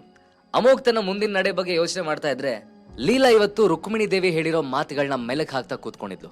ಮನೆಗೆ ರೀಚ್ ಆಗಿ ಕಾರ್ ಪಾರ್ಕ್ ಮಾಡಿದ ಅಮೋಘ್ ಬೆಡ್ರೂಮ್ ಬಂದಾಗ ಅಲ್ಲಿ ಆಲ್ರೆಡಿ ಮಲ್ಗಕ್ ರೆಡಿ ಆಗ್ತಾ ಇರೋ ಲೀಲಾನ ನೋಡ್ದ.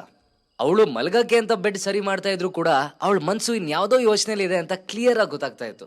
ಅದನ್ನ ನೋಡಿ, ಡೋಂಟ್ ವರಿ ಲೀಲಾ, ಆ ಪ್ರೀತಮ್ ಕೈಲಿ ಈ ಡೀಲ್ ಕ್ರ್ಯಾಕ್ ಮಾಡಕ್ಕೆ ಸಾಧ್ಯನೇ ಇಲ್ಲ. ಇನ್ಫ್ಯಾಕ್ಟ್ ಅವನಿಗಷ್ಟೇ ಅಲ್ಲ, ಈ ಪ್ರಪಂಚದಲ್ಲಿ ನಿನ್ನನ್ನ ಬಿಟ್ಟು ಬೇರೆ ಯಾರಿಗೂ ಈ ಡೀಲ್ ಕ್ರ್ಯಾಕ್ ಮಾಡಕ್ಕೆ ಆಗಲ್ಲ. ನೀನ್ ಅನ್ಕೊಂಡ್ ಹಾಗೆ ಅರಸು ಮೀಡಿಯಾ ಸಿಇಒನ ನೀನೇ ಕನ್ವಿನ್ಸ್ ಮಾಡ್ತೀಯ. ಸೊ ಇವಾಗ ಏನು ವರಿ ಮಾಡದೆ ಆರಾಮಾಗಿ ನಿದ್ದೆ ಮಾಡು, ಓಕೆ ಅಂತ ಹೇಳಿ ಅವಳ ಕಡೆ ಕಣ್ಣು ಮಿಟಕ್ಸಿ ಮಲ್ಗ್ಬಿಟ್ಟ. ಅಮೋಘ್ನ ಮಾತು ಕೇಳಿ ಲೀಲಾ ಸ್ಟನ್ ಆಗಿ ನಿಂತ್ಕೊಂಡ್ಲು. ಅವಳಿಗೆ ಇಷ್ಟೊತ್ತು ಅಮೋಘ್ ಏನ್ ಹೇಳ್ದ ಅಂತ ಅರ್ಥ ಮಾಡ್ಕೊಳಕ್ಕೆ ಕಷ್ಟ ಆಯ್ತು. ಅವಳು ಎಷ್ಟು ಯೋಚಿಸಿದ್ರು ಈ ಅಮೋಘಂಗೆ ತನ್ನ ಮನ್ಸಲ್ಲಿರೋದು ಹೇಗ್ ಗೊತ್ತಾಯ್ತಪ್ಪ ಅನ್ನೋ ಪ್ರಶ್ನೆಗೆ ಮಾತ್ರ ಉತ್ತರ ಸಿಗ್ಲೇ ಇಲ್ಲ. ಆದ್ರೆ ಅವಳು ಆಲ್ರೆಡಿ ತುಂಬಾ ಸುಸ್ತಾಗಿದ್ಲು. ಇದೆಲ್ಲದರ ಬಗ್ಗೆ ಯೋಚಿಸೋ ಶಕ್ತಿ ಇರಲಿಲ್ಲ. ಅದರ ಜೊತೆಗೆ ನಾಳೆ ಆಫೀಸಲ್ಲಿ ಸಿಕ್ಕಾಪಟ್ಟೆ ವರ್ಕ್ ಕೂಡ ಇತ್ತು. ಸೊ ಸದ್ಯಕ್ಕೆ ಅವಳು ಅಮೋಘನ್ ಮಾತಿನ ಬಗ್ಗೆ ಯೋಚಿಸೋದನ್ನ ಅವಾಯ್ಡ್ ಮಾಡಿ ನಿದ್ದೆ ಮಾಡಿದ್ಲು. ಮಾರನೇ ದಿನಾನೇ ಅಮೋಘ್ ಅರಸು ಮೀಡಿಯಾನ ಟೇಕ್ ಓವರ್ ಮಾಡ್ತಾ ಇದ್ದಿದ್ರಿಂದ ಅವನು ಬೆಳಗ್ಗೆ ಬೇಗ ಇದ್ ರೆಡಿ ಆದ. ಲೀಲಾ ಆಫೀಸಿಗಂತ ಹೊರಟಿದ್ದೆ ಅಮೋಘ್ ಕೂಡ ಮನೆ ಬಿಟ್ಟ. ಧೀರಜ್ ಅರಸ್ ಆಲ್ರೆಡಿ ಅಮೋಘನ್ಗೆ ಕಾಲ್ ಮಾಡಿ ಎಲ್ಲಿಗೆ ಬರಬೇಕು ಅಂತ ಎಕ್ಸ್ಪ್ಲೇನ್ ಮಾಡಿದ್ರು. ಹಾಗಾಗಿ ಅಮೋಘ್ ಡೈರೆಕ್ಟ್ ಆಗಿ ಅರಸು ಮೀಡಿಯಾ ಕಡೆಗೆ ಹೊರಟ. ಅಮೋಘ್ ಅರಸು ಮೀಡಿಯಾದ ಪಾರ್ಕಿಂಗ್ ಏರಿಯಾಗೆ ಬಂದಾಗ ಅಲ್ಲಿರೋ ಕಾರ್ಗಳನ್ನ ನೋಡಿ ದಂಗಾದ. ಅದೊಂದು ಮೀಡಿಯಾ ಕಂಪ್ನಿ ಆಗಿದ್ರಿಂದ ಅಲ್ಲಿಗೆ ಬರೋ ಮ್ಯಾಕ್ಸಿಮಮ್ ಜನ ಶ್ರೀಮಂತರೇ ಆಗಿದ್ರು. ಹಾಗಾಗಿ ನ್ಯಾಚುರಲಿ ಅವರು ಯೂಸ್ ಮಾಡೋ ಕಾರ್ಗಳು ಇಂಪೋರ್ಟೆಡ್ ಆಗಿದ್ವು. ಆ ಪಾರ್ಕಿಂಗ್ ಏರಿಯಾದಲ್ಲಿ ಎಲ್ಲಿ ನೋಡಿದ್ರು ಕಾಸ್ಟ್ಲಿ ಕಾರ್ಗಳೇ ಕಾಣ್ತಾ ಇತ್ತು. ಅಮೋಘ್ ಅದನ್ನೆಲ್ಲ ನೋಡ್ತಾ ಒಂದು ಸಣ್ಣ ಜಾಗದಲ್ಲಿ ತನ್ನ ಬೈಕ್ ಪಾರ್ಕ್ ಮಾಡಕ್ಕೆ ಅಂತ ಹೋದ. ಆದ್ರೆ ಅಷ್ಟರಲ್ಲಿ ಫಾಸ್ಟ್ ಆಗಿ ಆ ಕಡೆಗೆ ಬಂದ ಒಂದು ಫೆರಾರಿ ಕಾರು ಅಮೋಘ್ ಬೈಕ್ ಗುದ್ಕೊಂಡು ಮುಂದೆ ಹೋಯ್ತು. ಅದು ಗುದ್ದಿದ್ದ ಫೋರ್ಸ್ಗೆ ಅಮೋಘ್ ಮಾರ್ ದೂರ ಹೋಗಿ ಹಾರ್ಬಿದ್ದ. ಹೇ, ನಿನ್ ಕಣ್ಣೆ ನೆತ್ತಿ ಮೇಲಿದ್ಯಾ? ಇಷ್ಟು ದೊಡ್ಡ ಕಾರ್ ಬರ್ತಾ ಇರೋದು ಕಾಣಿಸಲ್ಲ ನಿನ್ ಕಣ್ಗೆ ಅಂತ ಯಾವ್ದೋ ಹುಡುಗಿ ಧ್ವನಿ ಕೇಳಿ ತಲೆ ಎತ್ತಿದ ಅಮೋಘ್ ಎದುರಿಗೆ ನಿಂತಿರೋರ್ನ ನೋಡಿ ಸ್ಟನ್ ಆದ. ಅಲ್ಲಿ ನಿಂತ್ಕೊಂಡಿದ್ದು ಬೇರೆ ಯಾರು ಅಲ್ಲ, ಅವನ ಕ್ಲಾಸ್ಮೇಟ್ ಯದ್ವಿಕಾ. ಅಮೋಘಂಗೆ ಹೀಗೆ ಅಚಾನಕ್ ಆಗಿ ಅವಳು ನೋಡಿ ಸಖತ್ ಖುಷಿ ಆಯ್ತು. ಅವನು ಎದ್ ನಿಂತ್ಕೊಂಡು ಬಟ್ಟೆ ಮೇಲಿರೋ ಧೂಳನ್ನೆಲ್ಲ ಕೆಡವ್ತಾ, ಹೇ ಯದ್ವಿಕಾ, ನೀನಾ ಅಂತ ಆಶ್ಚರ್ಯದಿಂದ ಕೇಳ್ದ. ಆದ್ರೆ ಯದ್ವಿಕಾಗೆ ಅಮೋಘ್ನ ಜಾಗದಲ್ಲಿ ನೋಡಿ ಸ್ವಲ್ಪನೂ ಖುಷಿ ಆಗ್ಲಿಲ್ಲ. ಬದ್ಲಿಗೆ ಅವಳು ಮುಖ ಸಿಂಡರಿಸ್ತಾ, ಅಮೋಘ್, ನೀನ್ ಇಲ್ಲೇನ್ ಮಾಡ್ತಾ ಇದ್ಯಾ ಅಂತ ಕೇಳಿದ್ಲು. ಅವಳು ಹಾಗೆ ಕೇಳ್ತಾ ಒಮ್ಮೆ ಅವನ ಬೈಕ್ ಕಡೆ ನೋಡಿದ್ಲು. 2 ದಿನದ ಹಿಂದಷ್ಟೇ ಫ್ರೆಂಡ್ಸ್ ಜೊತೆ ಗೆಟ್ ಟುಗೆದರ್ ಮಾಡ್ತಾ ಇದ್ದಾಗ ಯಾರೋ ಒಬ್ರು ಅರಸು ಮೀಡಿಯಾದ ವಾಚ್ಮ್ಯಾನ್ಗೆ ಹಾರ್ಟ್ ಅಟ್ಯಾಕ್ ಆಗಿದೆ ಅಂತೆ, ಹಾಗಾಗಿ ಆ ಜಾಗಕ್ಕೀಗ ಒಬ್ಬ ಹುಡುಗನ್ ತಂದಿದಾರಂತೆ ಅಂತ ಹೇಳಿದ್ ನೆನ್ಪಾಯ್ತು. ಈಗಿಲ್ಲಿ ಅಮೋಘ್ನ ನೋಡಿ ಯದ್ವಿಕಾ ಆ ಹೊಸ ವಾಚ್ಮ್ಯಾನ್ ಇವನೇ ಇರ್ಬೋದು ಅಂತ ಅನ್ಕೊಂಡು ಅವಳು ಅಮೋಘನ್ ಕಡೆ ಆಟಿಟ್ಯೂಡ್ ತೋರಿಸ್ತಾ, ನಿಂಗೇನ್ ಸರಿಯಾಗಿ ನೋಡ್ಕೊಂಡು ಬೈಕ್ ಓಡ್ಸಕ್ಕಾಗಲ್ವಾ ಅಮೋಘ್? ಈಗ ನೋಡು ನನ್ನ ಕಾರಿಗೆ ಎಷ್ಟು ಡ್ಯಾಮೇಜ್ ಮಾಡಿದ್ಯಾ ಅಂತ. ಎಷ್ಟು ಎಕ್ಸ್ಪೆನ್ಸಿವ್ ಕಾರ್ ಗೊತ್ತಾ ಇದು? ಇದನ್ನ ಸರಿ ಮಾಡ್ಸಕ್ಕೆ ಎಷ್ಟು ಖರ್ಚಾಗತ್ತೆ ಗೊತ್ತಾ? ಅದೆಲ್ಲ ಅಫೋರ್ಡ್ ಮಾಡಕ್ಕಾಗತ್ತಾ ನಿನಗೆ ಅಂತ ರೇಗುದ್ಲು. ಅವಳು ಮಾತು ಕೇಳಿ ಈಗ ಅಮೋಘಂಗೂ ಸಿಟ್ಟು ಬಂತು. ಅವನು ಕೋಪದಲ್ಲಿ, ಇದರಲ್ಲಿ ನಂದೇನು ತಪ್ಪಿಲ್ಲ, ಪಾರ್ಕಿಂಗ್ ಲಾಟಲ್ಲಿ ಹೇಗೇಗೋ ಡ್ರೈವ್ ಮಾಡ್ಕೊಂಡ್ ಬಂದಿದ್ ನೀನು, ಈಗೆಲ್ಲ ತಪ್ಪು ನನ್ನ ಮೇಲೆ ಹಾಕ್ಬೇಡ ಅಂತಂದ. ಅಷ್ಟರಲ್ಲಿ ಹಿಂದಿಂದ ಏನ್ ನಡೀತಾ ಇದೆ ಇಲ್ಲಿ ಅನ್ನೋ ಶಬ್ದ ಕೇಳಿ ಇಬ್ರು ಹಿಂದೆ ತಿರುಗಿದ್ರು. ಅಲ್ಲೊಬ್ಬ ವ್ಯಕ್ತಿ ಇಬ್ರು ಬಾಡಿಗಾರ್ಡ್ ಜೊತೆ ನಿಂತ್ಕೊಂಡಿದ್ದ. ಅವನು ಫಸ್ಟ್ ಅಮೋಘನ ಅಬ್ಸರ್ವ್ ಮಾಡದೇ ಇದ್ರು ಯದ್ವಿಕಾ ಬ್ಯೂಟಿ ನೋಡಿ ಇಂಪ್ರೆಸ್ ಆಗಿದ್ದ. ಆ ವ್ಯಕ್ತಿ ಯದ್ವಿಕಾ ಹತ್ರ ಬರ್ತಾ, ವೇಟ್ ಅ ಮಿನಿಟ್, ನೀವು ಸೆಲೆಬ್ರಿಟಿ ಯದ್ವಿಕಾ ತಾನೆ? ಈಗ ಸ್ವಲ್ಪ ದಿನದ ಹಿಂದಷ್ಟೇ ನೀವು ನಮ್ಮ ಕಂಪ್ನಿಗೆ ಜಾಯ್ನ್ ಆಗ್ತಾ ಇದೀರಿ ಅಂತ ಕೇಳಿದೆ, ಆದ್ರೆ ನೀವ್ ಇವತ್ತೇ ಬರ್ತೀರಾ ಅಂತ ಅನ್ಕೊಂಡಿರಲಿಲ್ಲ ಅಂತಂದ. ಆ ವ್ಯಕ್ತಿ ಜೊತೆ ಇಬ್ರು ಬಾಡಿ ಗಾರ್ಡ್ಸ್ ಇರೋದನ್ನ ನೋಡೆ ಇವನ್ ಯಾರೋ ಸಿಕ್ಕಾಬಡೆ ಪವರ್ಫುಲ್ ವ್ಯಕ್ತಿನೇ ಇರಬೇಕು ಅಂತ ಯದ್ವಿಕಾ ಅರ್ಥ ಮಾಡ್ಕೊಂಡಿದ್ಲು. ಹಾಗಾಗಿ ಅಷ್ಟೊತ್ತು ಸಿಟ್ನಲ್ಲಿ ಅಮೋಘನ್ ಮೇಲೆ ಕೂಗಾಡ್ತಾ ಇದ್ದವಳು ಇದ್ದಕ್ಕಿದ್ದಾಗೆ ತನ್ನ ಎಕ್ಸ್ಪ್ರೆಷನ್ ಚೇಂಜ್ ಮಾಡಿ ಸ್ಮೈಲ್ ಮಾಡಿದ್ಲು. ಈಗ ಅವಳು ನೋಡೋಕೆ ಪ್ರಪಂಚದ ಅತ್ಯಂತ ಪಾಪದ ಹುಡುಗಿ ತರ ಕಾಣಿಸ್ತಾ ಇದ್ಲು. ಅವಳು ಪೊಲೈಟ್ ಆಗಿ, I am really sorry sir, ನಾನು ಇದನ್ನ ಬೇಕು ಅಂತ ಮಾಡ್ಲಿಲ್ಲ, ನನ್ನ ಕಾರ್ನ ಪಾರ್ಕ್ ಮಾಡ್ಬೇಕು ಅಂತ ಬಂದಾಗ ಇವನು ಸಡನ್ ಆಗಿ ಮಧ್ಯ ಬಂದ್ಬಿಟ್ಟ ಅಂತಂದ್ಲು. ಅದಕ್ಕೆ ಆ ವ್ಯಕ್ತಿ, ಅಷ್ಟೇ ತಾನೇ, ಡೋಂಟ್ ವರಿ, ಇದೆಲ್ಲ ತುಂಬಾ ಚಿಕ್ಕ ಮ್ಯಾಟರ್, ಇದಕ್ಕೆಲ್ಲ ತಲೆ ಕೆಡ್ಸ್ಕೋಬೇಡಿ, ನಾನ್ ನಿಮ್ಗೆ ಹೆಲ್ಪ್ ಮಾಡ್ತೀನಿ ಅಂತ ಹೇಳ್ತಾ ಅಮೋಘನ್ ಕಡೆ ತಿರುಗಿ, ಏಯ್ ಯಾರ ನೀನು, ಇದ್ ಯಾವ ಜಾಗ ಅಂತ ಏನಾದ್ರು ಗೊತ್ತಿದ್ದೆ ನಿಂಗೆ? ಇಲ್ಲಿ ಇಂತ ಬೈಕ್ ಎಲ್ಲ ತಗೊಂಬರಕ್ಕೆ ಯಾರು ಪರ್ಮಿಷನ್ ಕೊಟ್ಟಿದ್ದು ಅಂತ ಕೇಳ್ದ. ಅದನ್ನ ಕೇಳಿ ಅಮೋಘಂಗೂ ಕೋಪ ಬಂತು. ಯಾಕೆ ಈ ಪ್ಲೇಸ್ ಅಲ್ಲಿ ಬೈಕ್ ಯಾಕೆ ತರಬಾರ್ದು, ಏನ್ ಪ್ರಾಬ್ಲಮು? ಅಷ್ಟಕ್ಕೂ ಇಲ್ಲಿ ತಪ್ಪಿರೋದು ನಂದಲ್ಲ, ಇವಳೇ ಬಂದು ನನ್ನ ಬೈಕ್ ಗುದ್ದಿದ್ದು. ಅಮೋಘ್ ಸ್ವಲ್ಪನೂ ಹೆದರದೆ ಮಾತಾಡಿದ್ ನೋಡಿ ಆ ವ್ಯಕ್ತಿಗೆ ಕೋಪ ತಡ್ಯಕ್ಕಾಗ್ಲಿಲ್ಲ. ಅವನು ಅಮೋಘನ್ ಕಡೆ ಕೈ ತೋರಿಸ್ತಾ, ಏನಂದೆ, ನನಗೆ ಎದುರು ವಾದಿಸ್ತೀಯಾ? ನಾನು ಹೇಳಿದ್ದು ಕೇಳಿಸಿಲ್ಲ ನಿಂಗೆ? ಇಲ್ಲಿ ನೀನು ಬರಬಾರ್ದು ಅಂದ್ರೆ ಬರಬಾರ್ದು ಅಷ್ಟೇ. ಅಷ್ಟಕ್ಕೂ ಫೆರಾರಿ ಕಾರಲ್ಲಿ ಬರೋರೆಲ್ಲ ನಿನ್ನಂತ ಜುಜುಬಿ ಬೈಕ್ ಗುತ್ತಾರ ಅಂತ ಅವನು ಇನ್ಸಲ್ಟ್ ಮಾಡಕ್ಕೆ ಟ್ರೈ ಮಾಡ್ದ. ಅಮೋಘಂಗೆ ಇನ್ಸಲ್ಟ್ ಆಗ್ತಾ ಇರೋದನ್ನ ನೋಡಿ ಯದ್ವಿಕಾಗೆ ಹಾಲು ಕುಡಿದಷ್ಟು ಖುಷಿ ಆಗ್ತಾ ಇತ್ತು. ಆದ್ರೂ ಅವಳು ಪಾಪದವಳ ತರ ಆಕ್ಟ್ ಮಾಡ್ತಾ, ಸರ್, ನಿಮ್ ಆಫೀಸಿಗೆ ಒಬ್ಬ ಹೊಸ ವಾಚ್ಮ್ಯಾನ್ ಹೈರ್ ಮಾಡಿದೀರಿ ಅಂತ ಕೇಳಿದ್ದೆ, ಮೇ ಬಿ ಅದು ಇವ್ರೇನಾ ಅಂತ ಡೌಟು ನನಗೆ ಅಂತಂದ್ಲು. ಯದ್ವಿಕಾ ಮಾತು ಕೇಳಿ ಆ ವ್ಯಕ್ತಿಗೂ ಹಾಗೆ ಅನಿಸ್ತು. ಆದ್ರೆ ಜೊತೆಗೆ ಅಮೋಘನ ಡ್ರೆಸ್ಸಿಂಗ್ ಸ್ಟೈಲ್, ಅವನು ತಗೊಂಡ್ ಬಂದಿದ್ದ ಬೈಕ್ ಕೂಡ ಹಾಗೆ ಇತ್ತು. ಅದನ್ನ ನೋಡಿ, ಯು ಡೋಂಟ್ ವರಿ ಮ್ಯಾಮ್, ಇಂಥವ್ರಿಗೆಲ್ಲ ನಮ್ಮ ಆಫೀಸಲ್ಲಿ ಜಾಗ ಇಲ್ಲ, ಇವನನ್ನ ಈಗಲೇ ಕೆಲಸದಿಂದ ಫೈರ್ ಮಾಡ್ತೀನಿ ಅಂತ ಹೇಳ್ತಾ ಅಮೋಘನ್ ಕಡೆ ತಿರುಗಿ, ನೀನೀಗ್ಲೇ ನಿನ್ನ ಥಿಂಗ್ಸ್ ಎಲ್ಲ ಪ್ಯಾಕ್ ಮಾಡ್ಕೊಂಡು ಇಲ್ಲಿಂದ ಜಾಗ ಖಾಲಿ ಮಾಡು, ಇನ್ನೊಂದು ನಿಮಿಷ ಕೂಡ ಇಲ್ಲಿ ಇರಬಾರ್ದು, ನಾನ್ ನಿನ್ನ ಕೆಲ್ಸದಿಂದ ಫೈರ್ ಮಾಡ್ತಾ ಇದ್ದೀನಿ ಅಂತ ಹೇಳ್ದ. ಅಮೋಘ್ ಇವರ ಮಾತನ್ನೆಲ್ಲ ಕೂಲಾಗಿ ಕೇಳಿಸ್ಕೊಳ್ತಾ ನಿಂತಿದ್ದ. ಅವನು ಹಾಗೆ ಸೂಕ್ಷ್ಮವಾಗಿ ಆ ವ್ಯಕ್ತಿ ನೇಮ್ ಪ್ಲೇಟ್ ಗಮನಿಸ್ದ. ಅದ್ರ ಮೇಲೆ ಅವನ ಹೆಸರು ಭರತ್ ಅಂತ ಬರ್ಕೊಂಡಿತ್ತು. ಅದ್ರ ಜೊತೆಗೆ ಅವನು ಅರಸ್ ಮೀಡಿಯಾದ ಪ್ರೊಡಕ್ಷನ್ ಅಸಿಸ್ಟೆಂಟ್ ಅಂತ ಕೂಡ ಅಮೋಘಂಗೆ ಗೊತ್ತಾಯ್ತು. ಅದನ್ನ ನೋಡಿದ ಅಮೋಘ್ ನಗ್ತಾ, ಪ್ರೊಡಕ್ಷನ್ ಅಸಿಸ್ಟೆಂಟ್ ಭರತ್ ರೈಟ್, ಇದೇ ತಾನೇ ನಿಮ್ಮ ಹೆಸರು? ನಂಗೊಂದು ಡೌಟ್ ಕ್ಲಿಯರ್ ಮಾಡಿ. ಈ ಕಂಪನಿಲಿ ಒಬ್ಬ ಅಸಿಸ್ಟೆಂಟ್ ಇನ್ನೊಬ್ಬ ಎಂಪ್ಲಾಯಿನ ಫೈರ್ ಮಾಡ್ಬೋದಾ? ಅಂತ ರೇಟ್ಸ್ ಯಾರು ಕೊಟ್ಟಿದ್ ನಿಮ್ಗೆ ಅಂತ ಕೇಳ್ದ. ಅಮೋಘನ್ ಕಡೆಯಿಂದ ಎಂದ ಪ್ರಶ್ನೆ ಭರತ್ ಎಕ್ಸ್ಪೆಕ್ಟ್ ಮಾಡಿರಲಿಲ್ಲ. ಅವನು ಹೇಳಿದ್ ಕರೆಕ್ಟ್ ಆಗಿತ್ತು. ಆದ್ರೂ ಒಬ್ಬ ಮಾಮೂಲಿ ಹುಡುಗ ತನಗೆ ಈ ರೀತಿ ಕ್ವೆಶ್ಚನ್ ಮಾಡಿದ್ದು ನೋಡಿ ಭರತ್ಗೆ ಅವಮಾನ ತಡ್ಕೊಳಕ್ಕಾಗ್ಲಿಲ್ಲ. ಮುಖ ಕೆಂಪಾಯ್ತು. ಅಮೋಘನ ಮಾತಿಂದ ಸಿಟ್ಟಾಗಿರೋ ಭರತ್ ಮುಂದೆ ಏನ್ ಮಾಡ್ತಾನೆ? ಈ ತೊಂದರೆಯಿಂದ ತಪ್ಪಿಸ್ಕೊಳ್ಳೋದಕ್ಕೆ ಅಮೋಘ್ ತನ್ನ ನಿಜವಾದ ಐಡೆಂಟಿಟಿನ ಹೊರಗೆ ಹಾಕ್ತಾನ? ಪೂರ್ತಿ ಕಥೆನ ತಿಳ್ಕೊಳ್ಳೋದಕ್ಕೆ ಈಗಲೇ ಡೌನ್ಲೋಡ್ ಮಾಡಿ ಪಾಕೆಟ್ FM.